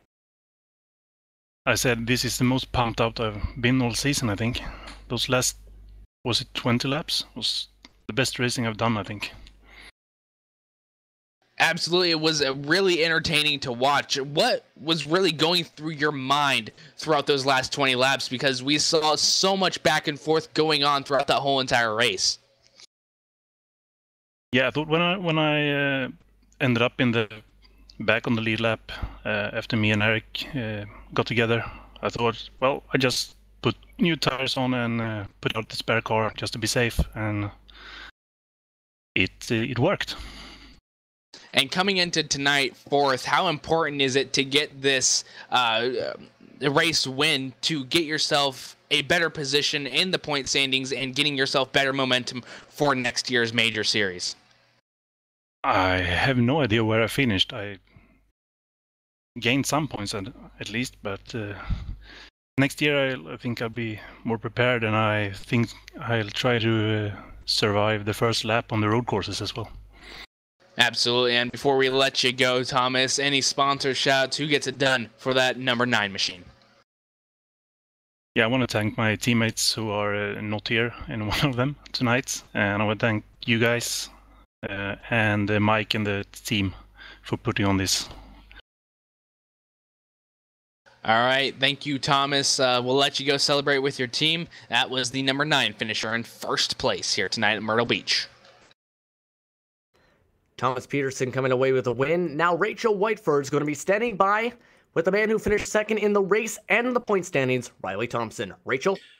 Riley, fantastic race from you tonight, of course. Took the lead late in this one. Had a good chance at it after the 3 leaders crashed. What was going through your mind at the end there? At that point, it was just thinking about the end of the race, because I think by that point I knew there were enough cars out to where Mike had it locked down, so it was just racing to the end for that one. Well, very nearly had it, of course, but a phenomenal race regardless. Anybody like to give a shout out to? Yep, the guys over at Total Downforce Racing, Black Box for sponsoring this amazing machine, and everyone over at the majors for putting this thing on. Thank you very much. Riley Thompson coming in today in second place. Riley Thompson, as mentioned, coming away second as we wrap up things with bringing in the third place finisher, Brandon Whitworth, who is in the mix for a majority of the race within the top 5. Brandon, how do you feel about coming away third tonight after a wild night of racing? I feel pretty good about it. Car was working well, and the guys up front were a lot of fun to run with, but we were all able to keep it clean and have a good time. How did the car feel, as you said? You talked a little bit there with how the car felt in terms of running with the others. How did it feel throughout the night in terms of how competitive it was to try and battle for the race win? Yeah, it was, I think we had the setup dialed in pretty well. It seemed to be pretty consistent with other guys. I didn't really have any particular issues with it. And of course, once you get running up front, maybe you're a little harder on the tires than you might normally be, but it held up. And of course, with this being the season finale, what's going through your head now with the major series in terms of focusing on the future and everything else in terms of how the season built on throughout 2018? Yeah, this is interesting. I sort of just joined this league on the whim and wasn't taking it too seriously early on, but then I started doing well, so I decided I needed to put some effort in and see if I could keep it going. And will you be keeping that effort up in 2019? That's a good question. I haven't thought about it yet, because surprisingly, it takes a lot of work to run the majors. Either way, anyone you want to thank for being a part of your top 5 finish tonight in an overall strong run in the 377? Yeah, I thank Mike Roulette for putting the majors on, and my family and parents, or my daughter, wife, Jen and Abby, and then my parents and everybody for letting me do this, because you have to put in a lot of time, and it takes away from your family, so. Thank you very much for the time, and congratulations on the third place, Brandon. Brandon Whitworth coming away third tonight. Thanks. And as this season wraps up for the 2018 edition of the Majors for the Atlantic Split, coming away as the champion to recap, Mike Kelly as the Atlantic Points champion, as well as the Legends champion, and Rory Collins as the Sportsman champion for Kinetic Atlantic. First off, your final thoughts, Trevin, from you, from what was a wild season and a wild finale overall here in Myrtle Beach. Well, you just gotta love everything that you saw here from, the first race in February to now. These guys fought so hard in so many different car track combinations, and to end it here with this certain car track combination, these guys were really tested, and you just gotta love seeing every single car used and how these guys put up with this kind of stuff, because some of these guys had strongs, some of these guys had lows. You know, you can't be so consistent in every single car. You just got to be able to see it and be able to finish in a good position to make yourself a contender for that finishing spot. And Rachel, your final thoughts to this crazy season? I ranted earlier on in this race about the difference between being a fast driver and a racing driver. And I think the the major series in general, is the series that really shows you who's a racing driver. There's the variety of cars. You're not dealing with one-trick ponies here. You've got to be good in everything. Road, oval, the works. Any kind of car. This really does produce the best drivers in the service. It absolutely does, and we'll have to see how things go for the 2019 edition of the Major Series over after the winter. Once again, congratulations to the overall season champion and Mike Kelly for the Majors Atlantic Division, and congratulations to Thomas Peterson on securing the victory after a wild 250 laps under the lights at Myrtle Beach Speedway. With that, it's time to say goodbye to the season here from Myrtle Beach. For the rest of our partners, for Rachel Whiteford, for Trevin Vanderama, I'm Justin Prince, and for Hugo Ruiz, mind you, I'm Justin Prince saying so long and have a wonderful night. Once again, a great finale on LSRTV, and be sure to tune in to more action across LSRTV to see how things go in the future. With that, have a wonderful weekend, everybody.